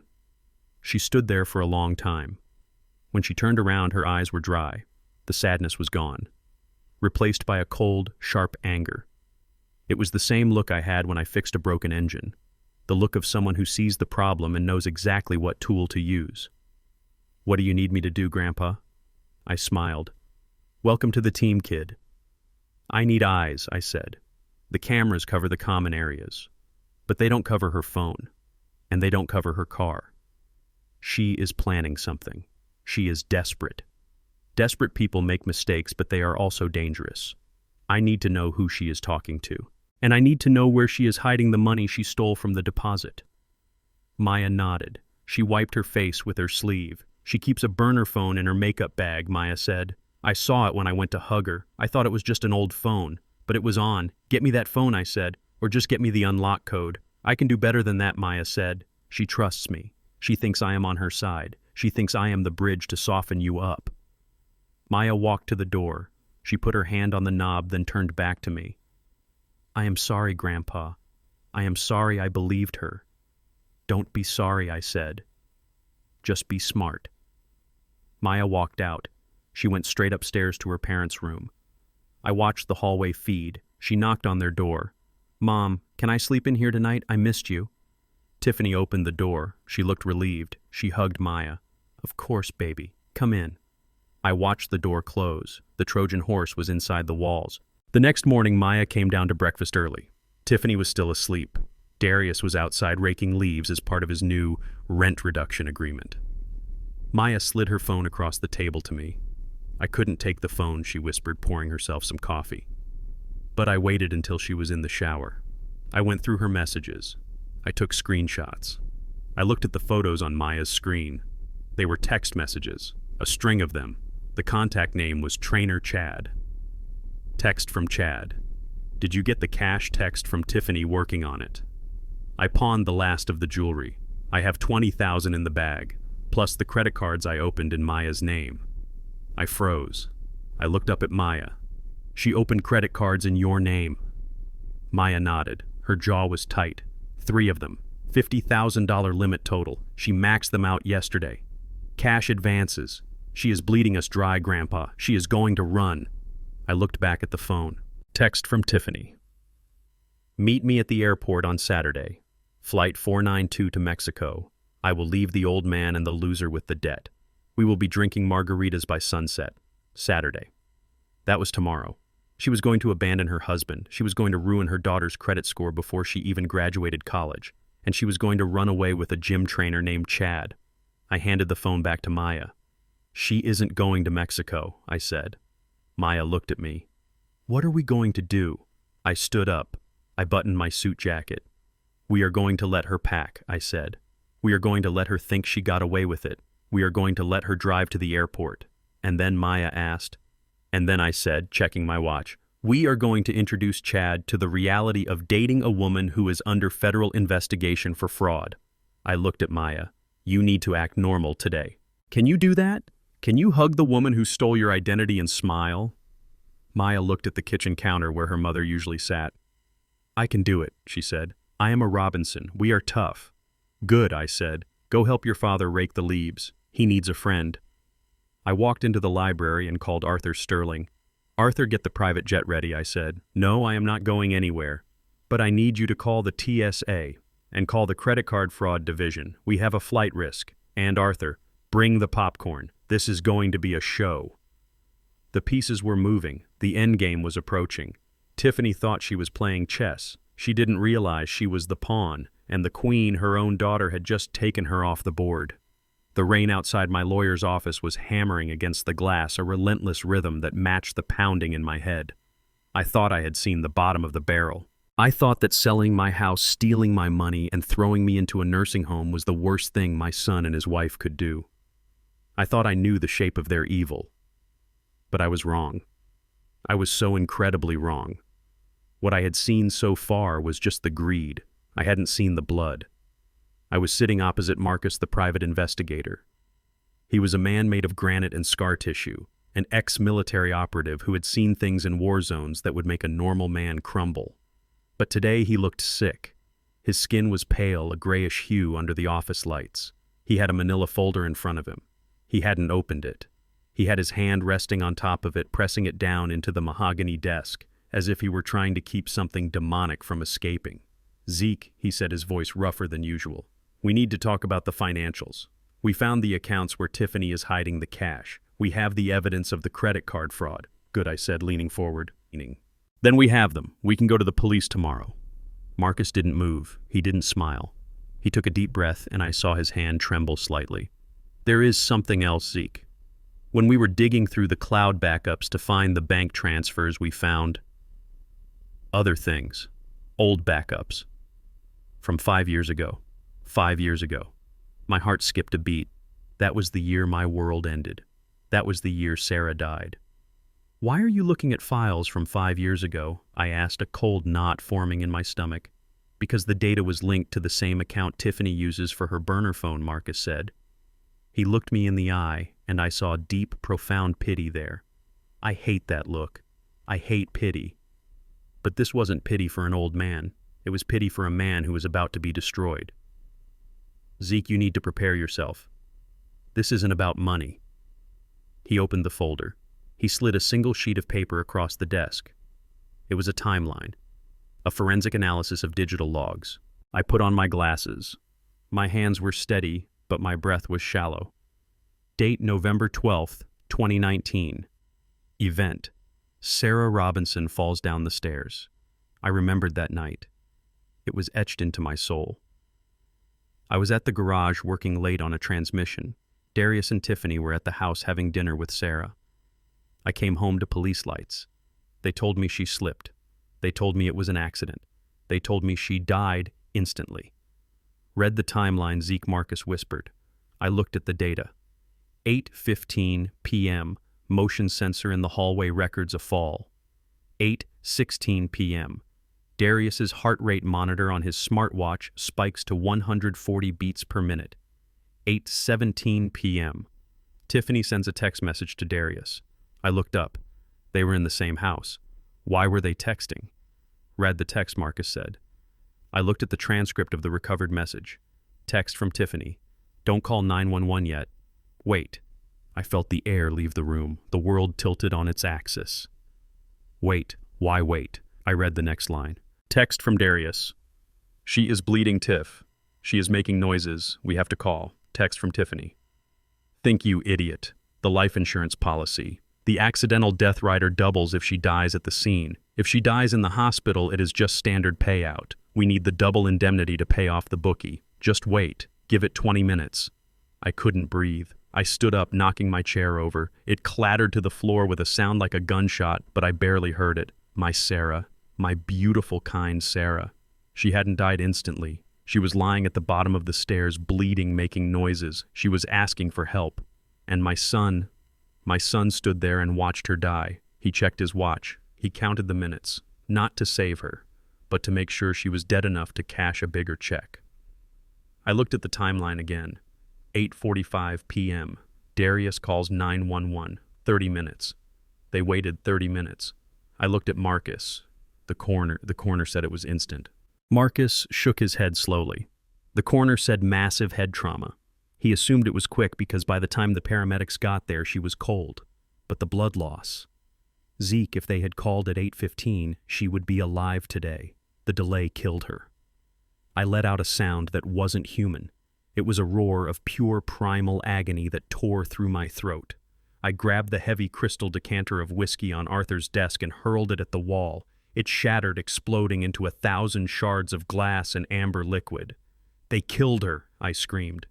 "They murdered my wife for an insurance payout." Arthur Sterling rushed into the room, his eyes wide. "Zeke, calm down." "What happened?" Marcus handed the file to Arthur. Arthur read it. His face went white. He sat down slowly on the arm of the sofa, looking like he was about to be sick. "Oh my God," Arthur whispered. This is depraved. This is homicide." "It is worse than homicide." I rasped, my voice sounding like gravel. "It is betrayal. She cooked for them. She babysat their daughter. She loved that boy more than she loved herself. And he watched her bleed out for money." I remembered the funeral. I remembered Darius crying over the casket. I remembered Tiffany holding my hand, telling me that God needed another angel. It was all a performance. Every tear, every hug, every moment of comfort they offered me for 5 years was a lie. They were actors standing over the body of their victim, comforting the man they had robbed. I walked to the window. I looked down at the city of Atlanta. It looked different now. It looked like a graveyard. I reached into my pocket and pulled out my wallet. I opened it to the picture of Sarah. She was smiling, wearing her Sunday hat. I touched her face with my thumb. "I am sorry, baby," I whispered. "I am so sorry I wasn't there. I am so sorry I raised a monster." I turned back to Marcus and Arthur. My tears were gone. My shaking had stopped. A cold, dead calm settled over me. It was the calm of a judge who has already written the death sentence. "We are not going to the police," I said. Arthur looked up, shocked. "Zeke, we have to. This is murder. There is no statute of limitations on murder." "No," I said. "If we go to the police now, they get a lawyer. They get a trial. Maybe they get a plea deal. Maybe they get out in 10 years on good behavior. They go to a clean prison with 3 meals a day." I walked back to the desk and picked up the file. That is too good for them. I want them to suffer, Arthur. I want them to feel what Sarah felt. I want them to feel helpless. I want them to reach out for a hand and find only empty air. I want to strip the flesh from their bones until there is nothing left but the truth. "But Zeke," Arthur said, his voice pleading, "you can't take the law into your own hands. I am the landlord," I said, "and they are living in my house. They are living in the house where they let her die. They walk past that spot on the floor every single day." I closed the folder. I am going to finish the game. I am going to let Tiffany think she is escaping to Mexico. I am going to let Darius think he has a chance to redeem himself. I am going to lift them up so high that when I drop them, the impact will shatter their souls. I walked out of the office. I didn't wait for the elevator. I took the stairs. I needed to feel the burn in my legs. I needed to feel pain to remind myself I was still alive. The drive home was a blur. When I pulled into the driveway, the house was dark. It looked like a mausoleum. I walked inside. The air was still. I walked to the spot at the bottom of the stairs. The hardwood floor had been refinished, but I knew exactly where she had landed. I stood there for a long time. I closed my eyes and I could almost hear her. "Zeke, dinner is ready." I opened my eyes. I looked at the wall where the last family portrait hung. It was taken a year before she died. Me, Sarah, Darius, Tiffany, and baby Maya. We were all smiling. We looked like the American dream. I walked over to it. I took it off the wall. The frame was heavy gold-plated. Tiffany had picked it out. I looked at Darius's face in the photo. He was smiling at the camera, his hand resting on his mother's shoulder. The same hand that would later hold a phone, checking the time while she died. I didn't scream this time. I didn't cry. I raised the picture above my head and brought it down hard on the corner of the hallway table. The glass shattered. The frame snapped. The photo tore down the middle, ripping Darius away from Sarah. The noise echoed through the silent house. Upstairs a door opened. I heard footsteps. Dad Darius's voice called out from the darkness. "Is everything okay?" I looked up at the top of the stairs. He was standing there rubbing his eyes, standing exactly where he must have stood that night. I looked at him. "I didn't see my son. I saw a stranger. I saw a murderer." "Everything is fine, Darius," I said. My voice was smooth, calm, terrifyingly normal. "I just dropped something. Go back to sleep, son. You are going to need your rest." Darius hesitated, then turned back to his room. I looked down at the shattered picture on the floor. I crushed the piece of glass covering Darius's face with the heel of my boot. I ground it into dust. The teacher was gone. The father was gone. There was only the executioner left, and the execution was scheduled for Saturday. "No more mercy," I whispered to the ghost of my wife. "No more mercy." Friday morning arrived with a sky the color of a bruised plum. It was fitting. Today was the day I swung the axe. I wasn't going to touch them physically. I didn't need to. I was going to cut the invisible cords that held their pathetic lives together. I was going to sever the money and the status. I started with Darius. I put on my old work boots. Not the Italian leather shoes I'd worn to the party, but the Red Wing boots I had worn for 20 years in the shop. They were scuffed and stained with oil, but they were the most honest things I owned. I drove my new truck, a black heavy-duty Ford, to the logistics warehouse on the south side of the city. This was where Darius worked as a floor manager. He walked around with a clipboard shouting at men who worked harder in an hour than he had worked in his entire life. He thought he got the job because of his management degree. He was wrong. He got the job because the owner, Big Jim Henderson, owed me a favor. 20 years ago, I fixed Jim's fleet of delivery trucks on credit when his business was about to go under. I saved his company. He hired my son as a thank you.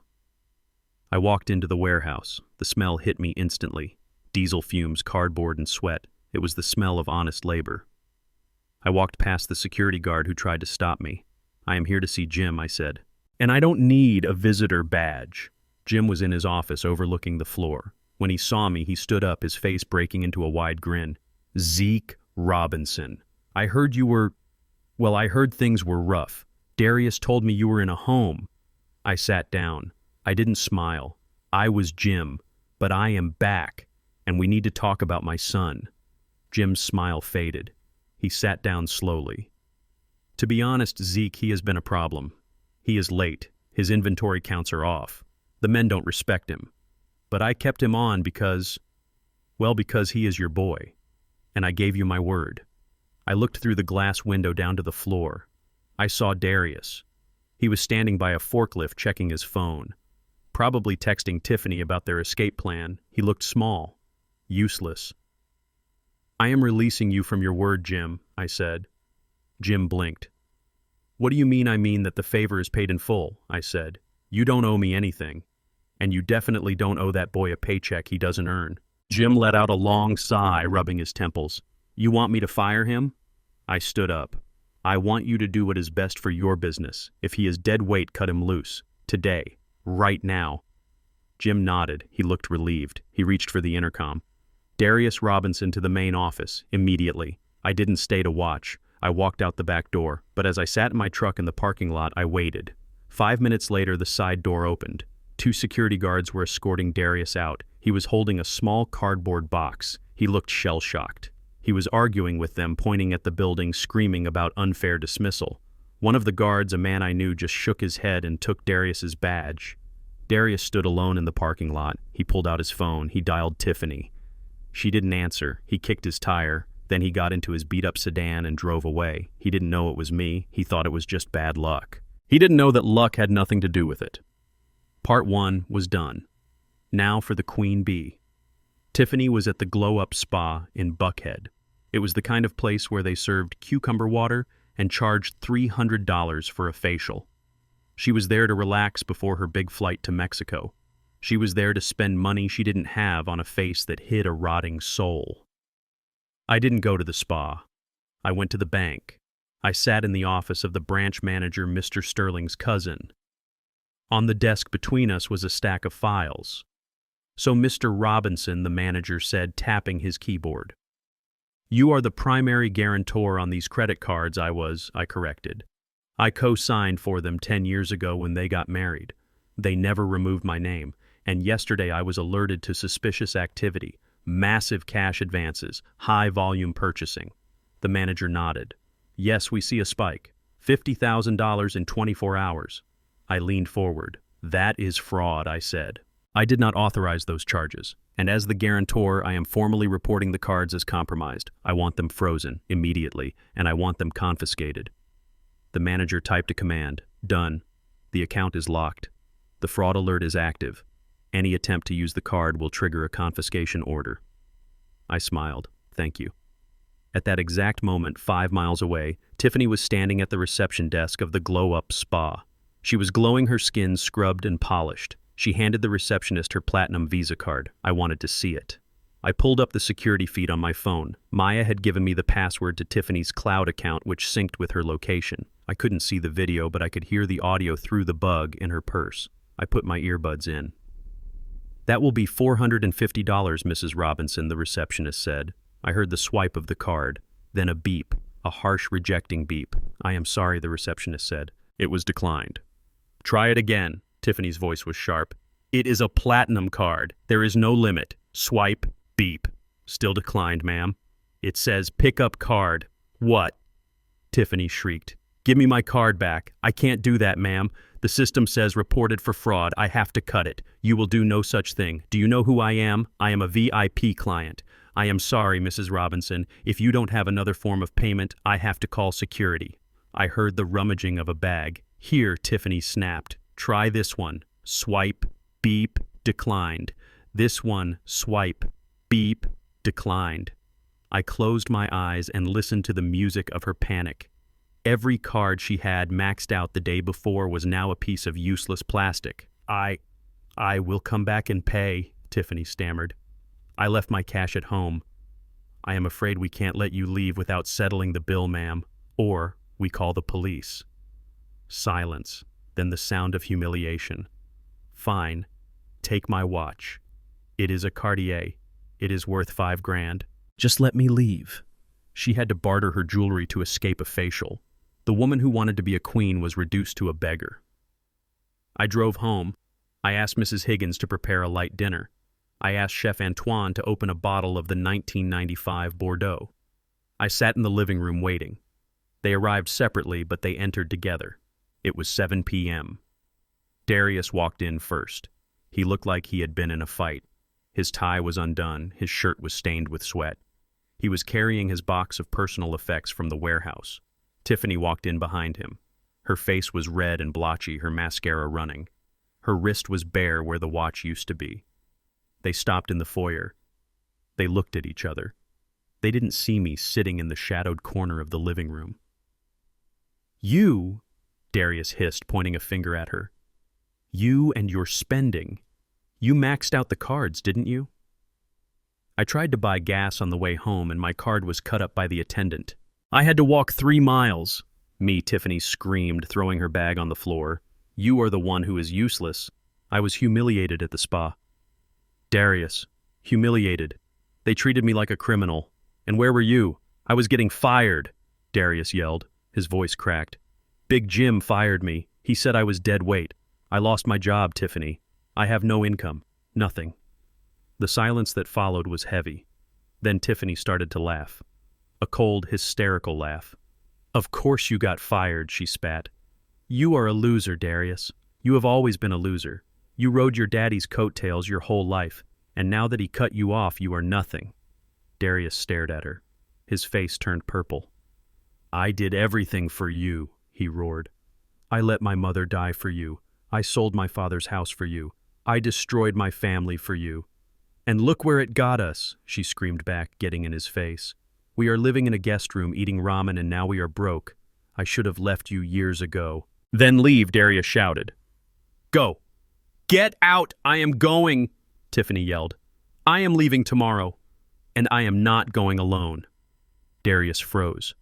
"What, I am going with Chad," she sneered. "My trainer. A real man. He has muscles, he has stamina, and he doesn't need his daddy to get him a job. Darius stood very still. The air in the room seemed to vibrate. You are cheating on me. Cheating, Tiffany laughed. Honey, I have been sleeping with him for 6 months. Every time I said I was at Pilates, I was with him. Every time I said I was shopping, I was with him. She leaned in close, her voice dripping with venom. And you know what the best part is? He laughs at you. We lie in bed and laugh about how pathetic you are, about how easy it was to manipulate you. You are not a man, Darius. You are a puppet. Smack. The sound was loud and crisp. Darius's hand connected with Tiffany's cheek. It wasn't a playful slap. It was a blow of pure rage. Tiffany stumbled back, clutching her face. She looked at him with shock, then with fury. You hit me, she whispered. You hit me. Darius looked at his hand. He was trembling. I didn't mean... I hate you, she screamed. I hate you. I hope you rot in this house with your crazy father. She turned and ran up the stairs, sobbing. Darius stood in the foyer alone. He dropped the box of his belongings. It hit the floor with a thud. A stapler fell out. A picture frame skittered across the tile. He sank to his knees, putting his head in his hands. He wept. Not the tears of a victim, but the tears of a man who realizes he has sold his soul for fool's gold. I sat in the dark living room. I reached out and picked up my glass of wine. I took a slow sip. I didn't feel sorry for him. He had slapped her. Violence. Just like she had slapped the world with her arrogance. They were tearing each other apart. The cancer was eating itself. I reached over to the record player next to my chair. I pressed the button. John Coltrane's saxophone began to wail. Soft, melancholic, blue. I tapped my foot to the rhythm. One down, I whispered. One to go. Tomorrow was Saturday, the day of the flight, the day of the final lesson. I looked at the stairs where my son was crying. Cry, Darius, I thought. Cry until you drown, because the water is only going to get higher. Saturday morning rose with a deceptive calm. The sun was shining, the birds were singing, and the smell of fresh coffee drifted from the kitchen where Chef Antoine was preparing breakfast. But inside the house, the air was thick enough to choke on. It was the day Tiffany had planned to flee to Mexico.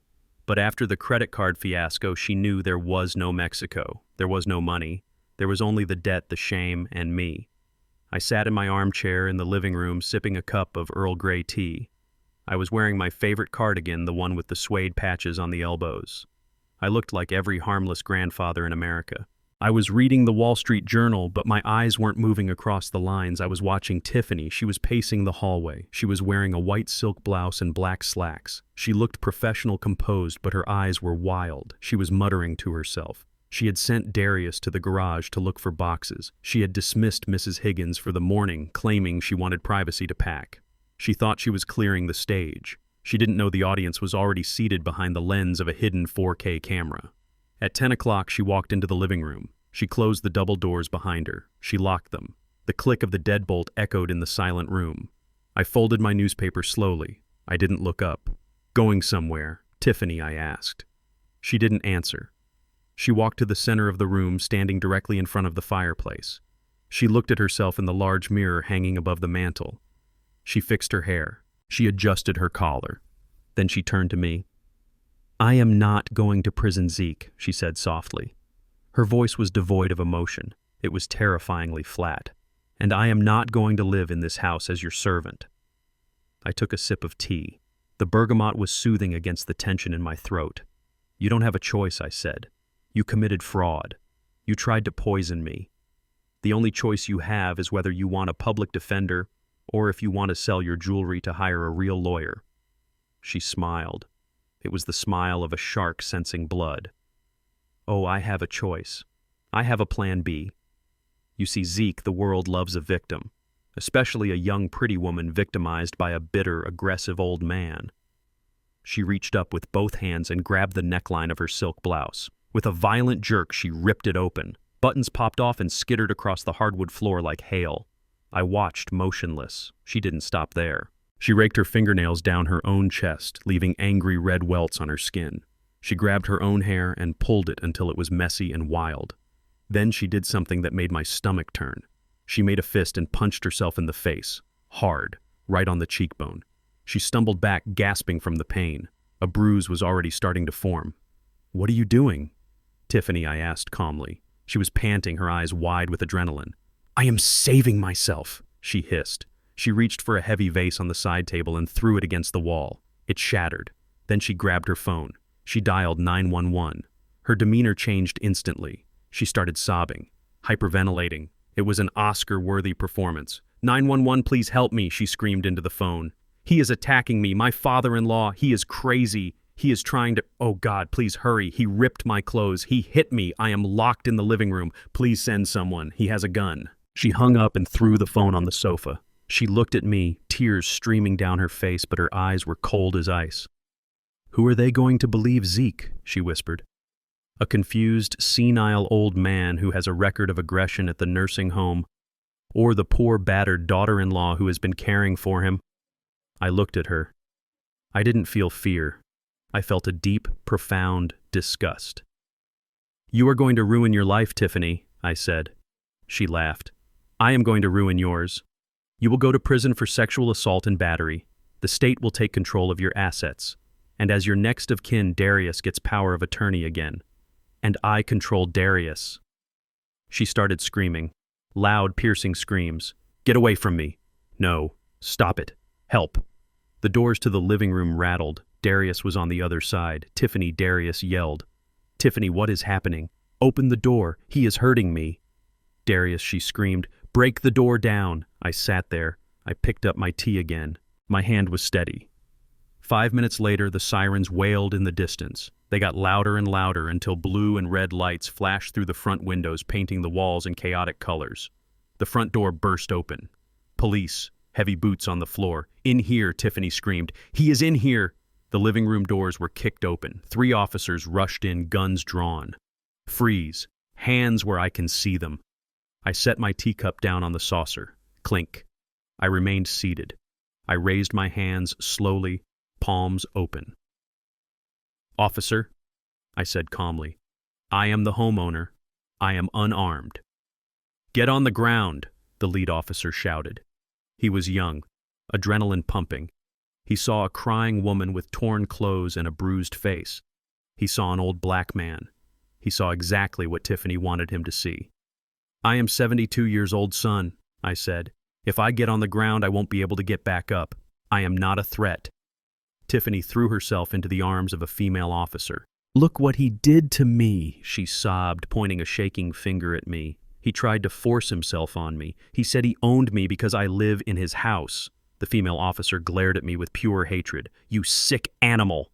They moved toward me. One officer grabbed my wrist and twisted it behind my back. It hurt. My old joints protested. They slapped cuffs on me. Darius was standing in the doorway. He was staring at Tiffany. He saw the torn blouse. He saw the bruise. He looked at me. He knew. He knew I didn't do it. He knew I was reading the paper. He knew his wife was a liar. "Darius," I said, my voice cutting through the noise, "tell them. Tell them who I am. Tell them this is a lie." The officer turned to Darius. "Sir, are you the son? Did you see what happened?" Darius looked at Tiffany. She looked back at him, her eyes pleading, her lips silently mouthing the word, "Mexico." Then he looked at me. I heard screaming. Darius whispered. I heard her say no. He looked down. He chose. He chose the lie because he was too much of a coward to face the truth. The officer tightened the cuffs. "That is enough. You are under arrest for assault and attempted rape. You have the right to remain silent." "Wait," I said. My voice was loud, authoritative, the voice of a man who used to command a shop floor of 50 mechanics. "Before you take me out of my own house, officer, I suggest you look up." I nodded my head toward the corner of the ceiling where a small black dome sat nestled in the crown molding. The officer frowned. "What?" And then I looked at the large 80-inch flat-screen TV mounted above the fireplace. The remote was sitting on the arm of my chair. "Officer, if you could just press the red button on that remote, I think you will find it very educational." The lead officer hesitated. He looked at Tiffany. She had stopped crying. Her face had gone pale. "Don't listen to him," she shrieked. "He is stalling. Take him away." "Check the video," I said, "unless you want a lawsuit for false arrest on your record by noon." The officer holstered his weapon. He picked up the remote. He pointed it at the TV and pressed the red button. The screen flickered to life. It wasn't a TV channel. It was a live feed from the security system. The officer rewound the timeline. 10 minutes ago, he pressed play. The room went silent. The only sound was the breathing of the people in the room and the audio coming from the TV speakers. On the screen, we saw Tiffany standing in front of the mirror. I was sitting in the chair reading my paper. We watched her rip her own blouse. We heard the buttons hit the floor. We watched her scratch her own chest. We watched her punch herself in the face. We heard her say, "Who are they going to believe, Zeke? A confused, senile old man? Or the poor, battered daughter-in-law?" The video played on. We watched her break the vase. We watched her call 911 and fake the tears. The female officer who was holding Tiffany let go of her, abruptly stepping away as if Tiffany had a contagious disease. The lead officer watched the screen for a moment longer, then he turned to look at Tiffany. His face was hard.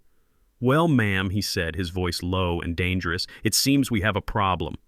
Tiffany backed away. "No, that is deep fake. He edited it. He is a millionaire. He has technology." "Shut up," the officer barked. He walked over to me. He unlocked the cuffs. He helped me stand up. "I am terribly sorry, Mr. Robinson," he said. I rubbed my wrists.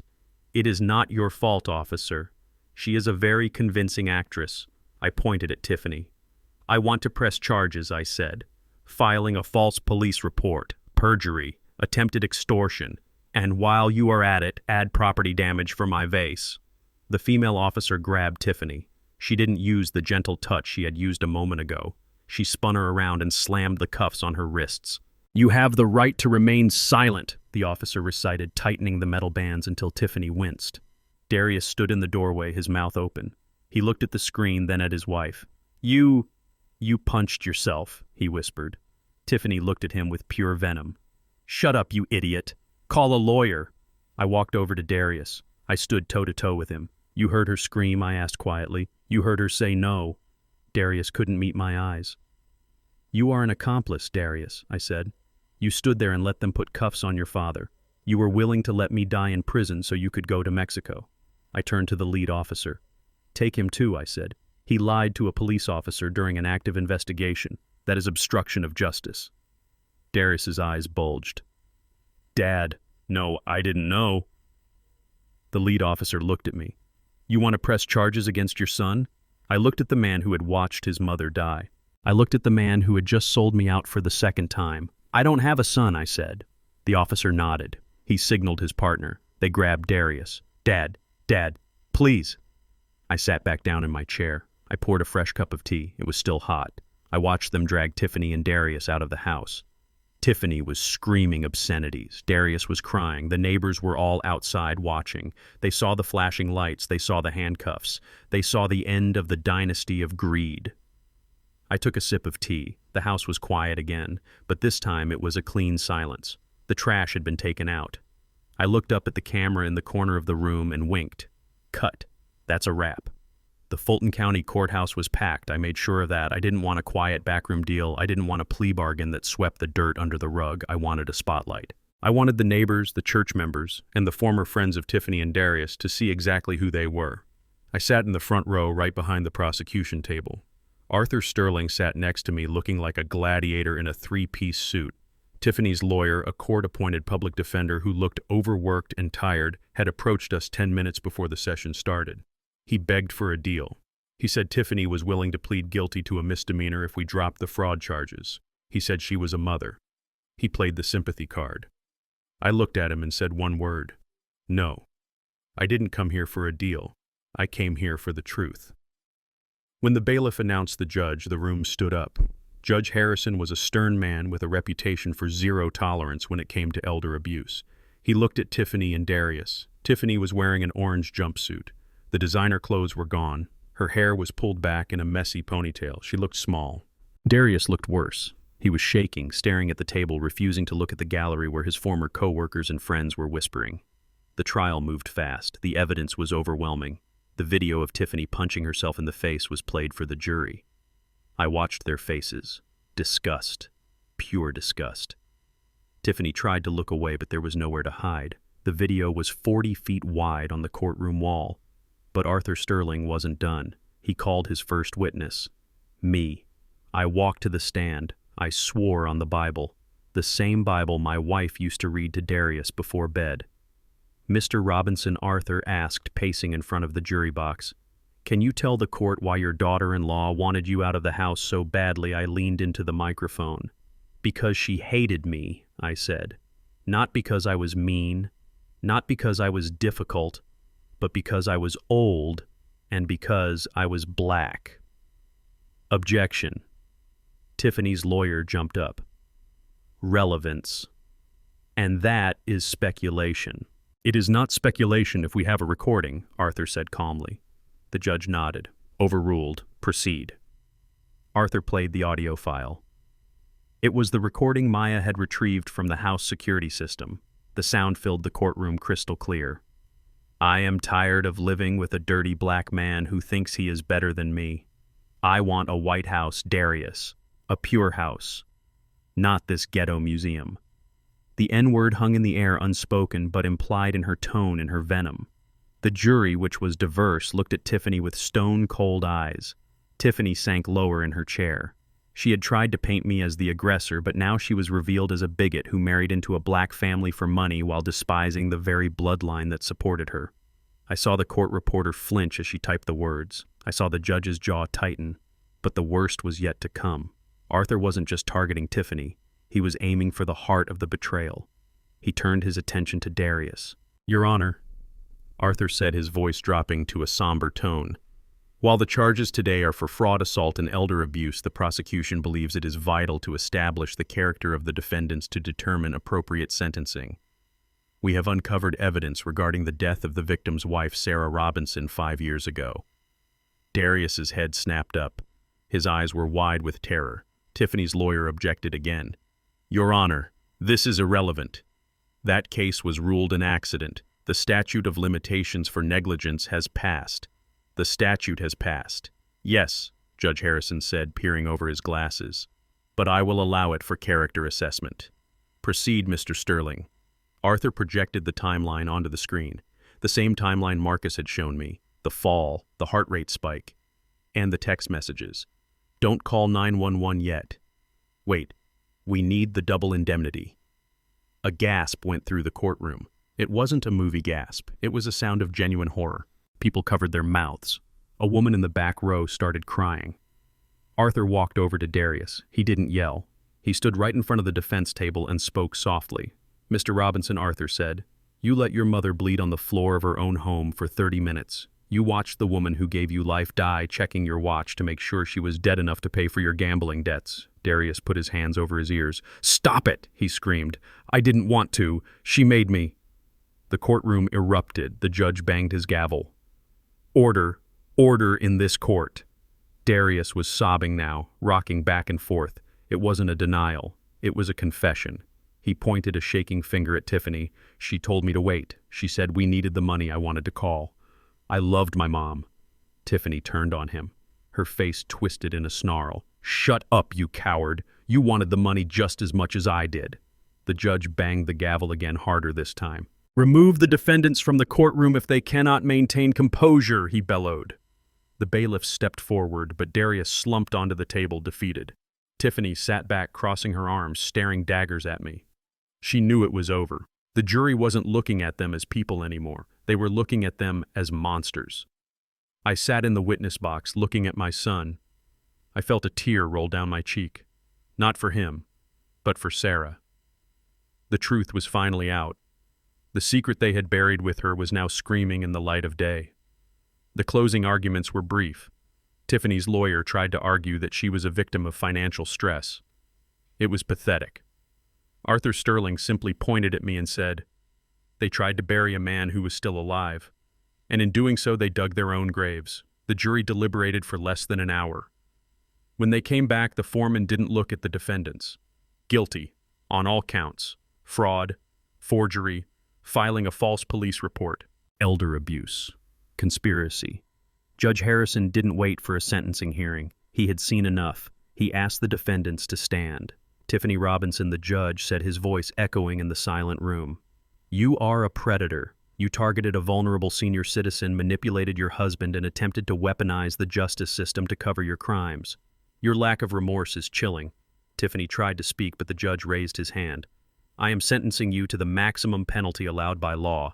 5 years in the state penitentiary, no possibility of parole for the first 3 years, and you are ordered to pay restitution in the amount of $120,000 to Mr. Robinson. Tiffany's legs gave out. The bailiff had to hold her up. 5 years, she screamed. But I have a child. I am a mother.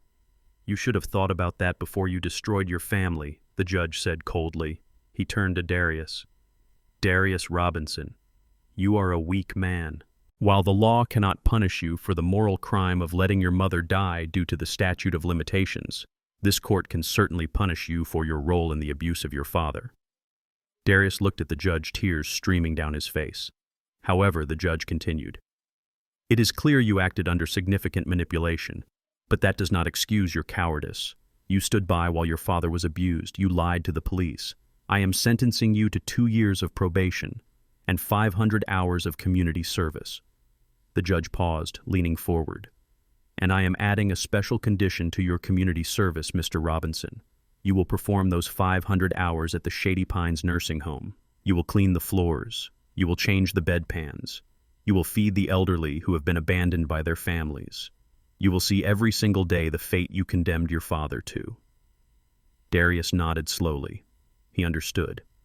It wasn't just service. It was penance. Court is adjourned.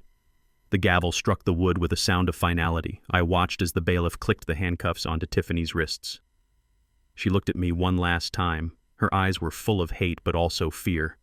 She was going to a place where her manipulation wouldn't work. She was going to a place where she was nobody.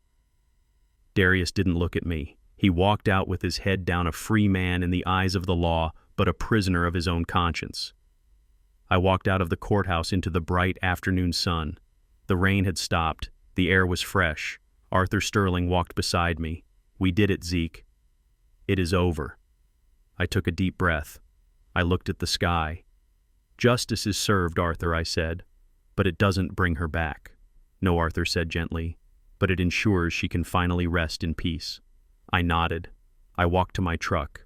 I didn't feel triumphant. I felt light. The weight of the lies was gone. I had my house, I had my granddaughter, and I had my dignity. I started the engine. The rumble of the diesel was comforting. One more stop, I whispered. I had to go to the cemetery. I had to tell Sarah. I had to tell her that the boys who let her die had been punished. I had to tell her that the house was safe. And then I had to go home. I had a lot of work to do. I had a granddaughter to put through medical school.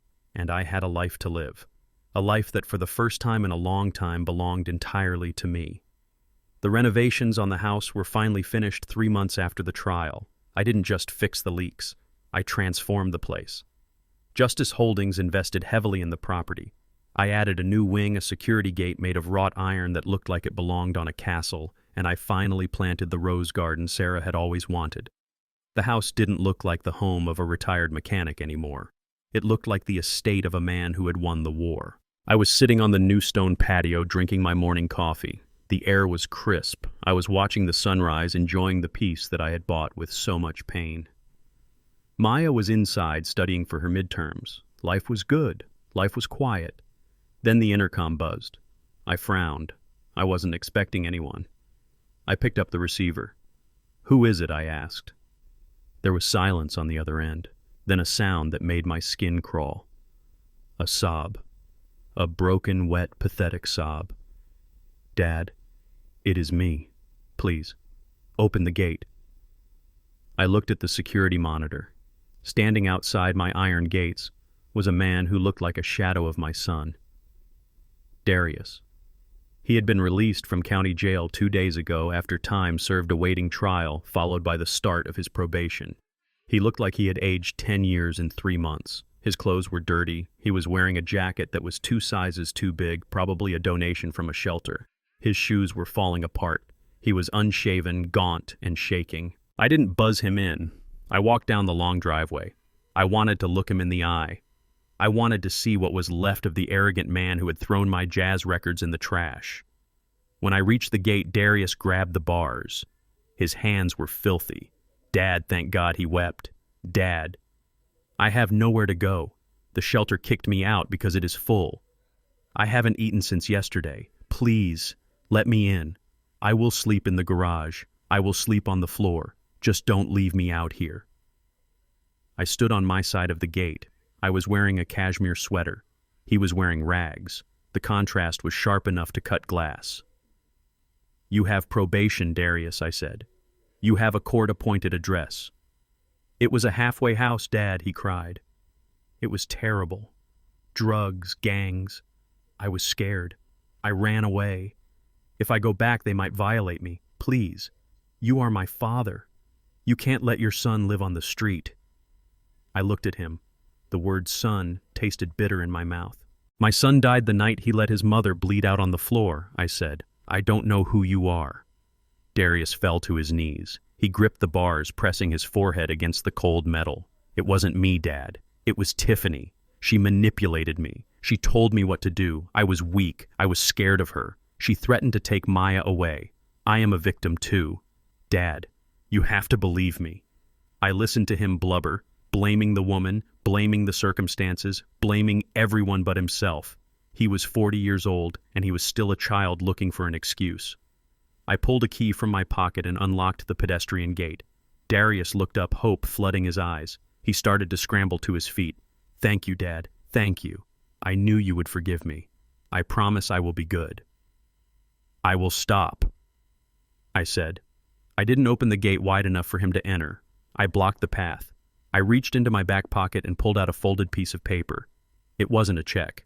It wasn't a lease agreement. It was a job application. I threw it at his chest.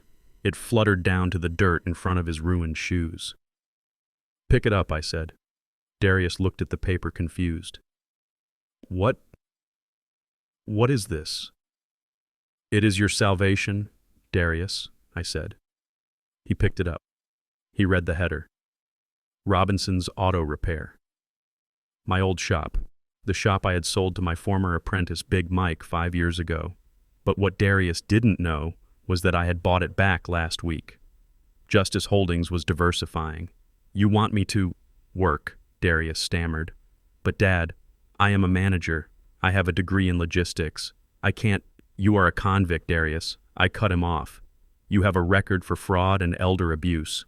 No one in this city is going to hire you to manage a lemonade stand, let alone a warehouse. You are toxic. I pointed at the paper. I spoke to Big Mike. He needs a shop boy, someone to sweep the floors, scrub the oil stains off the concrete, clean the toilets, organize the scrap metal. Darius stared at me. You want me to be a janitor?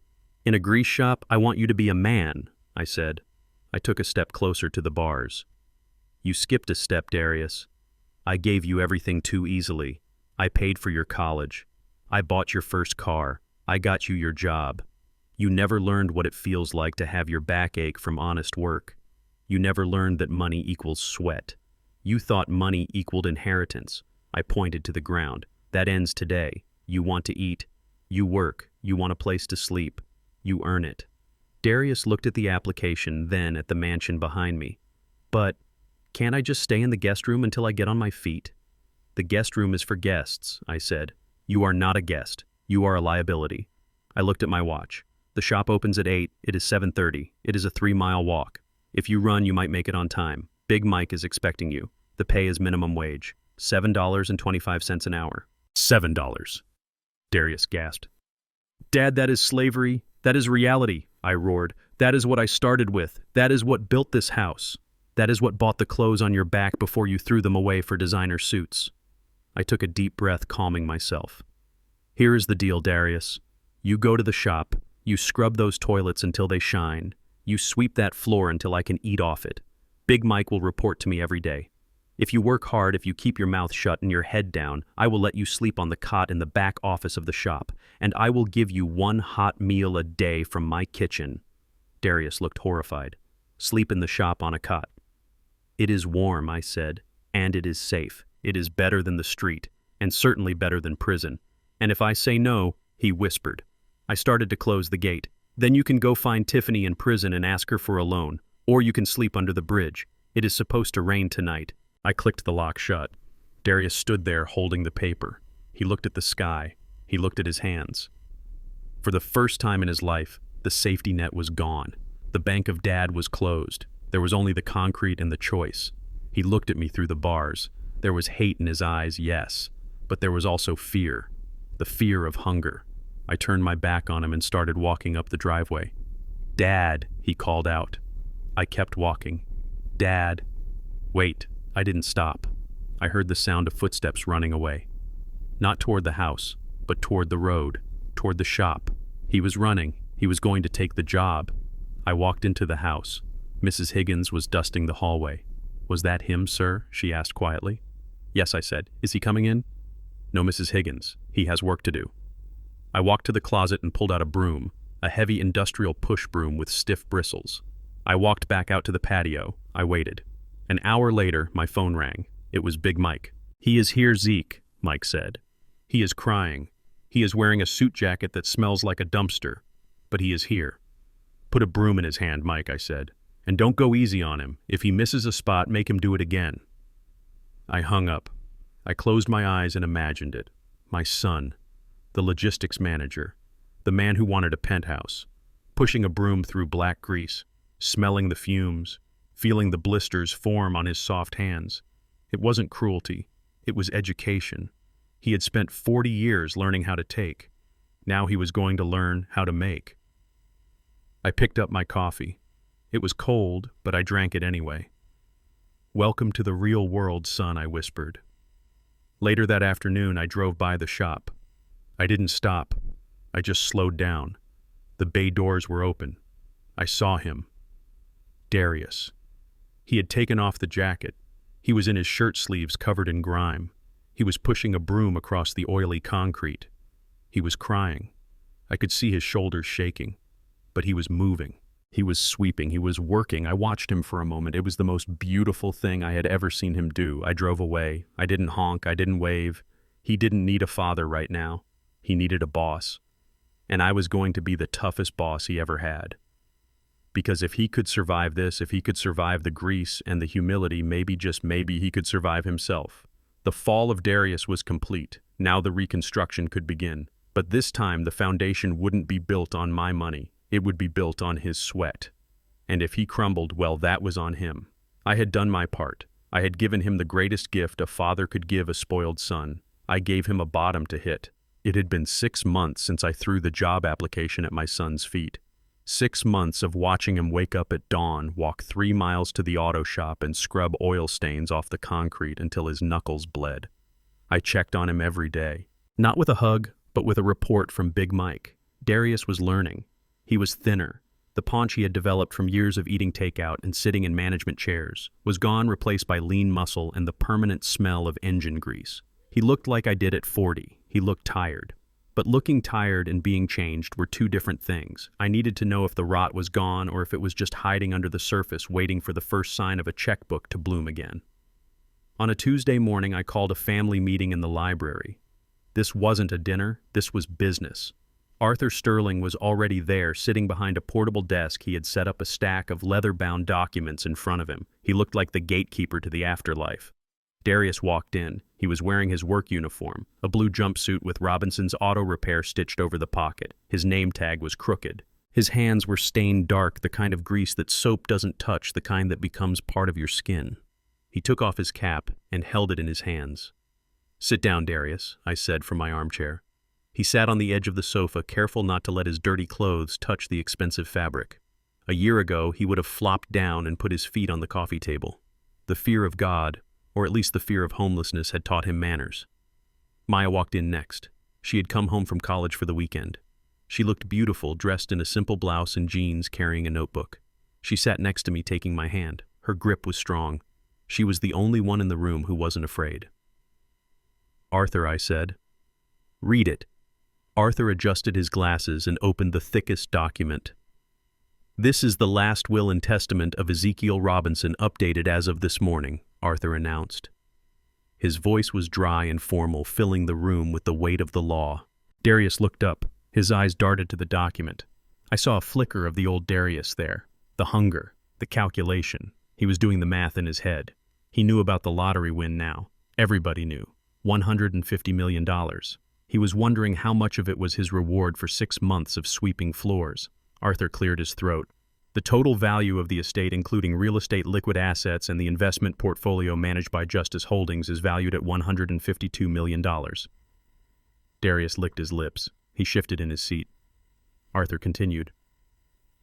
Mr. Robinson has directed that upon his death, the entirety of this estate, 100% of it, will be transferred into the Robinson Family Irrevocable Trust. Darius let out a breath.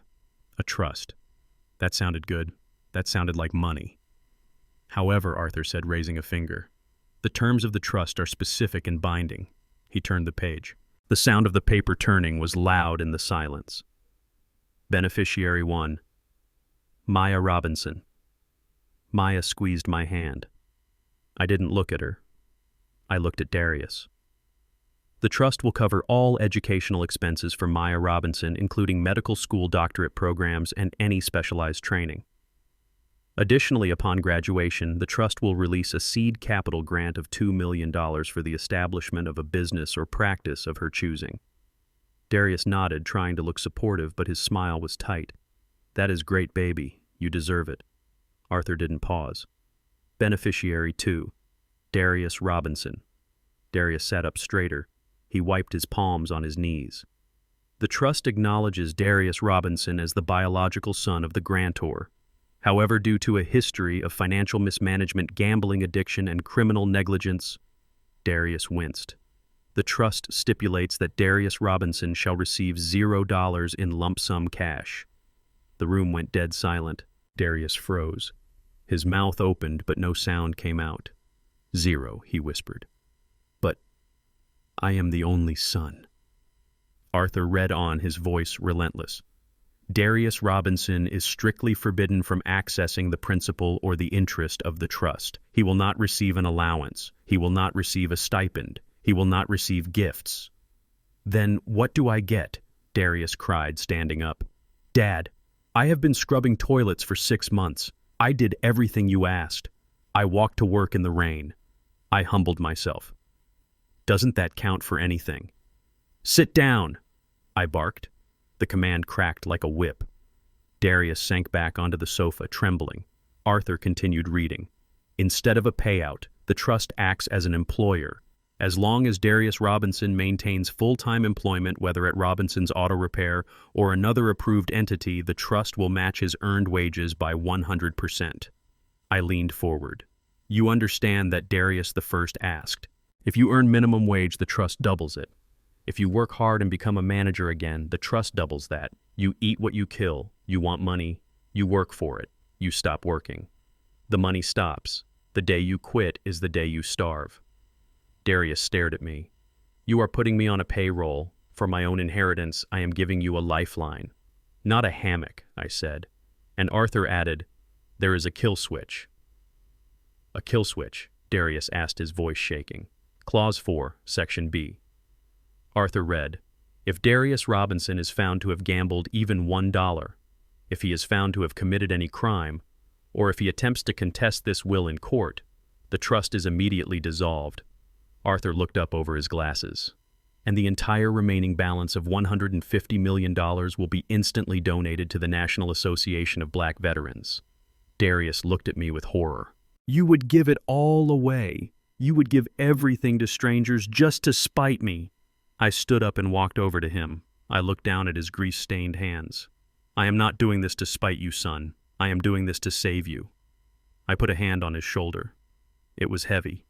If I give you $10 million today, Darius, you will be dead in a year. You will gamble it. You will buy drugs, or Tiffany will find a way to crawl back into your life and take it. Money is poison to you. Work is the antidote. I pointed to the document. This document ensures that you will never be hungry as long as you are willing to sweat. That is more than my father gave me, and it is more than you deserve. Darius looked at the floor. He looked at his hands. He was crying again. But these weren't the tears of a child throwing a tantrum. These were the tears of a man realizing that the easy road was gone forever. The bridge was burned. There was only the mountain left to climb. He didn't argue. He didn't scream. He reached out and took the pen Arthur offered him. His hand shook, but he signed, Darius Robinson. He put the pen down. He stood up. He looked at me. Am I done? He asked. For today, I said. But Big Mike says the inventory is coming in at 2 o'clock. You don't want to be late. Darius nodded. He put his cap back on. He didn't say goodbye. He walked out of the library, his work boots heavy on the floor. He walked out to earn his $7.25. I watched him go. My heart broke a little, but my soul was at peace. He was safe. He was safe from himself. 2 years later, the sun was shining over the campus of Spelman College. It was a blinding, glorious gold. The air smelled of magnolias and success. I sat in the front row wearing my best suit, the same one I had worn to court. But today it didn't feel like armor. It felt like a celebration. Darius was sitting next to me. He looked different. His hair was graying at the temples. His hands were rough, calloused, permanently stained. He wasn't rich. He was driving a 5-year-old Ford truck that he had bought with his own money. He was the manager of the shop now. He worked 60 hours a week. He didn't smile much, but he stood tall. He hadn't touched a gambling card in 2 years. We watched the procession of graduates in their white robes, and then we heard the name, Maya Robinson, summa cum laude. The crowd cheered. I stood up. My knees popped, but I didn't care. I clapped until my palms stung. Darius stood up too. I saw him wipe a tear from his eye with a rough finger. She walked across the stage. She looked radiant. She looked powerful. She held her diploma like a weapon she intended to use to change the world. After the ceremony, we found her in the crowd. She ran to us. She didn't hug her father first. She hugged me. She buried her face in my chest. Her mortarboard cap knocked my glasses askew. "We did it, Grandpa," she whispered. I held her tight. I smelled the vanilla shampoo she used, and suddenly the years peeled away. The noise of the crowd faded. The pain of the nursing home, the betrayal, the courtrooms, it all vanished. I pulled back and looked at her face. She was smiling, a wide, brilliant smile that crinkled the corners of her eyes. And there she was, Sarah, my wife, my love. She was looking back at me through our granddaughter's eyes. It was the same smile Sarah gave me when I bought our first house. The same smile she gave me when Darius was born. I felt a lump in my throat the size of a fist. "You look just like her baby," I whispered. "She is so proud of you." Maya took my hand and placed it on her cheek. "And you, Grandpa, are you proud?" I looked at her. I looked at Darius, standing awkwardly behind her, holding a bouquet of cheap flowers he had bought with his own wages. I looked at the legacy that I had fought hell and high water to protect. "I am not just proud," I said. "I am complete." I took the envelope from my inside pocket. The seed money, $2 million. The start of the Robinson Medical Group. I handed it to her. "Go be great, Maya, and don't ever let anyone tell you that you didn't earn it." She took the envelope. She hugged Darius. He held her for a long time, whispering apologies into her hair that he hadn't been able to say for years. I stood back and watched them. My work was done. The ledger was balanced. The debts were paid. I looked up at the blue sky. "You can rest now, Sarah," I thought. I fixed the engine. It is running smooth. I turned and walked toward the car. I walked slowly, enjoying the sun on my face. I was Ezekiel Robinson. I was 74 years old. I was a landlord, a father, a grandfather, and for the first time in my life, I was a free man. The state penitentiary was a gray concrete scar cut into the red clay of the Georgia countryside. It sat behind 3 layers of razor wire shimmering in the heat like a mirage of misery. I drove my truck myself. I didn't bring Arthur. I didn't bring Darius. This wasn't a legal visit. It was a spiritual one. I needed to see the ghost I had exorcised. I needed to make sure the door was truly locked. The process of entering a prison is designed to strip you of your humanity, layer by layer. You leave your keys, your phone, your belt, and your dignity in a locker. You walk through metal detectors that scream if you have a filling in your tooth. You are patted down by guards who look at you with dead eyes. I went through it all without complaint. I was a visitor. I could leave. The person I was coming to see could not. I sat in the visitation booth on the secure side. It was a long room divided by a wall of thick, scratched plexiglass. On my side, the chairs were plastic but clean. On the other side, they were bolted to the floor. The air smelled of industrial cleaner and stale sweat, a smell that triggered a flash of memory from Shady Pines. I closed my eyes for a second, pushing the memory away. I wasn't there anymore. I was free. Then the heavy steel door on the other side buzzed and clanked open. A guard stepped in, followed by a woman in a bright orange jumpsuit with a number stenciled on the chest. I almost didn't recognize her. Tiffany had always been a creature of vanity. She was the woman who spent $300 on face cream, who wouldn't be caught dead without her eyeliner, who dyed her hair every 3 weeks to hide the gray. The woman walking toward the glass was a stranger. She had lost 20 pounds. Her skin, once glowing with expensive treatments, was sallow and broken out. Her hair was pulled back in a severe bun, but the roots had grown out, revealing a harsh steel-gray stripe that aged her 10 years. There were dark circles under her eyes that no concealer could hide because she didn't have any. She sat down heavily. She didn't look at me at first. She stared at the metal shelf under the window. Her hands were rough, her fingernails bitten down to the quick. I picked up the black phone handset on the wall. I waited. Slowly, she reached out and picked up hers. She held it to her ear, wincing slightly as if the plastic hurt her skin. She looked up. Her eyes were the only thing that hadn't changed. They were still cold, still full of a sharp, intelligent malice. "Hello, Tiffany," I said. She stared at me. She looked at my suit. It was a light gray linen, perfect for the summer heat. She looked at the gold watch on my wrist. She looked at the peace in my face. "You look good, old man," she rasped. Her voice was scratchy, likely from smoking cheap prison cigarettes or screaming at the walls. "You look tired, Tiffany," I replied. She let out a short, bitter laugh. It sounded like dry leaves crunching. "Tired I am in hell, Zeke. Do you know what time they wake us up for in the morning? Do you know what I do all day? I work in the laundry. I wash the underwear of murderers and thieves for 12 cents an hour. My hands are raw. My back hurts. The food is slop." I nodded slowly. "I know," I said.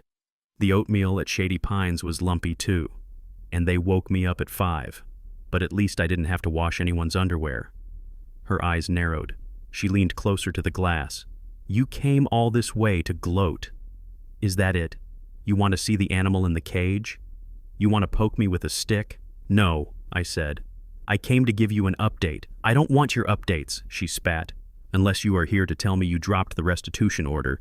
Do you know they take half my commissary money? I can't even buy shampoo because I owe you $120,000.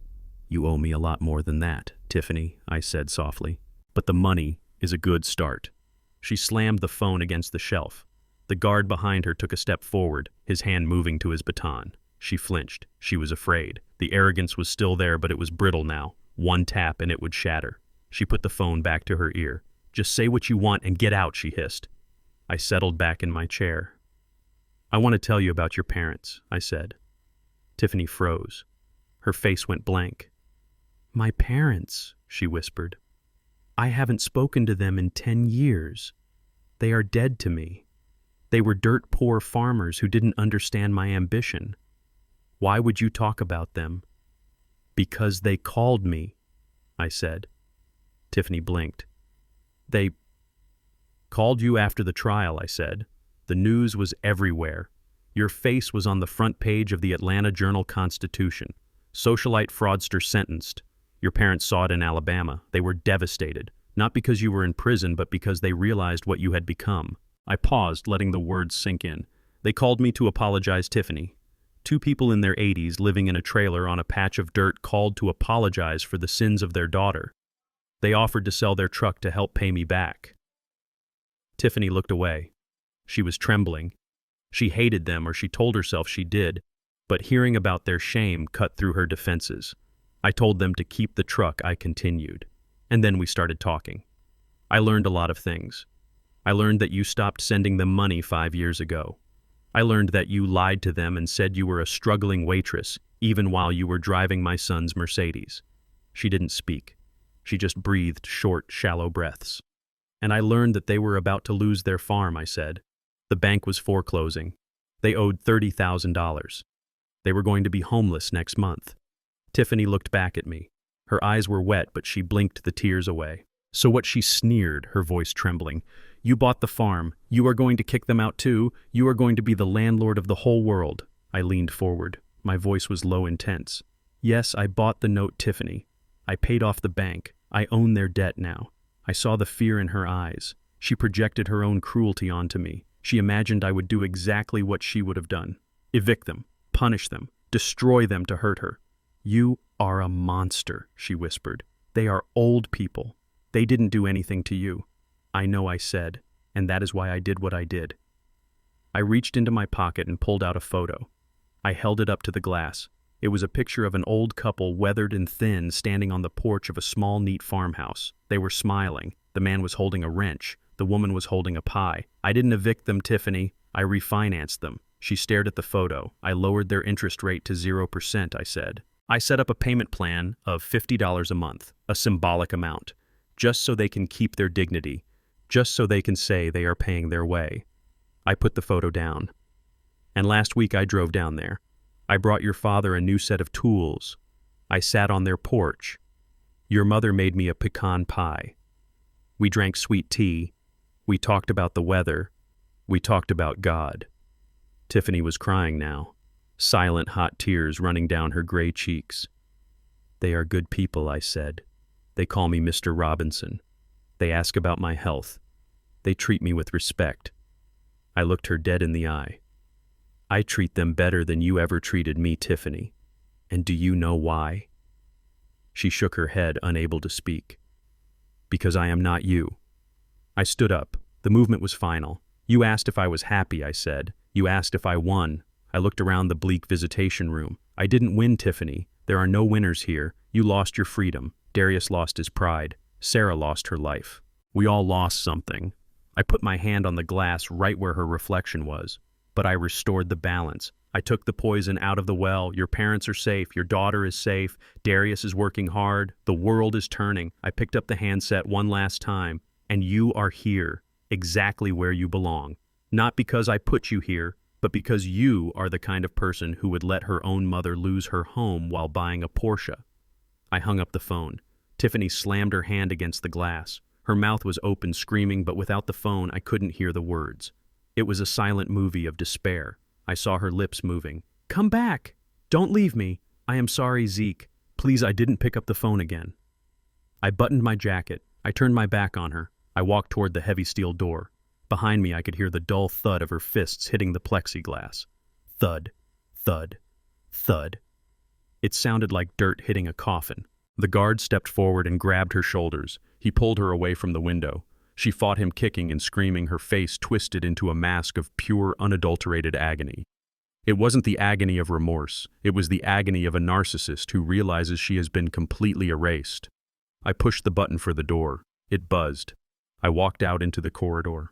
I walked through the metal detectors. I collected my keys and my phone. I walked out into the sunshine. The air smelled of pine needles and red clay. It smelled of life. I got into my truck. I placed the photo of her parents on the dashboard. I am going to send them a Christmas card, I thought. Maybe I will invite them up for Thanksgiving. Darius would like that. He needs to know his roots. I started the engine. I didn't look back at the prison. It was just a building now. A concrete box holding a memory I no longer needed to carry. I put the truck in gear and drove toward the highway. Toward home. Toward the future. The visit was over. The door was closed, and the lock was tight. The Sunday afternoon sun hung low over the Georgia pines, painting the sky in shades of bruised purple and burning gold. It was the kind of light that made everything look like a photograph from a better time. I sat on the porch in my wicker chair, the one that Tiffany had tried to throw in a dumpster. In my hands, I held the brass weight of my Selmer Mark VI saxophone. I had tracked it down to a pawn shop in Decatur. It cost me 3 times what I paid for it in 1970, but it was worth every penny. It was scratched. It was dented. But like me, it still had a hell of a voice. I wet the reed with my tongue. I took a deep breath, filling my lungs with the scent of blooming azaleas and freshly cut grass. I put the instrument to my lips and blew. The note came out low and mournful at first, a deep vibration that you could feel in your chest. It was the opening bar of a ballad I used to play for Sarah when we couldn't afford to go out dancing. I wasn't playing for an audience. I was playing for the house. The house that had seen so much ugly screaming and betrayal was finally listening to music again. From my vantage point on the porch, I could see the driveway. It wasn't filled with Porsches or leased Mercedes anymore. There was only one car parked there, a beat-up '69 Chevelle that belonged to a neighbor. And bending over the open hood was a man in a blue jumpsuit. Darius. He didn't look like the logistics manager who wore Italian suits and checked his watch while his mother bled. He looked like a mechanic. His hands were buried deep in the engine block, covered in black grease up to his elbows. He was sweating. I could see the dark patch on the back of his shirt. He had been out there for 4 hours trying to tune the carburetor just right. He stood up and wiped his forehead with a rag, leaving a streak of oil across his temple. He looked tired. He looked older. But for the first time in his life, he looked solid. He wasn't floating on a cloud of debt and lies anymore. He had gravity. He heard the saxophone. He stopped wiping his hands and looked up at the porch. He didn't wave. He didn't smile like a fool. He just nodded. A short, sharp nod of acknowledgement. It was the nod of one worker to another. I nodded back and kept playing. We didn't need words. The contract between us was signed in sweat now. He knew the rules. He worked, he ate, he slipped, he starved. It was a brutal piece, but it was honest. To my right, sitting on the swing, was Maya.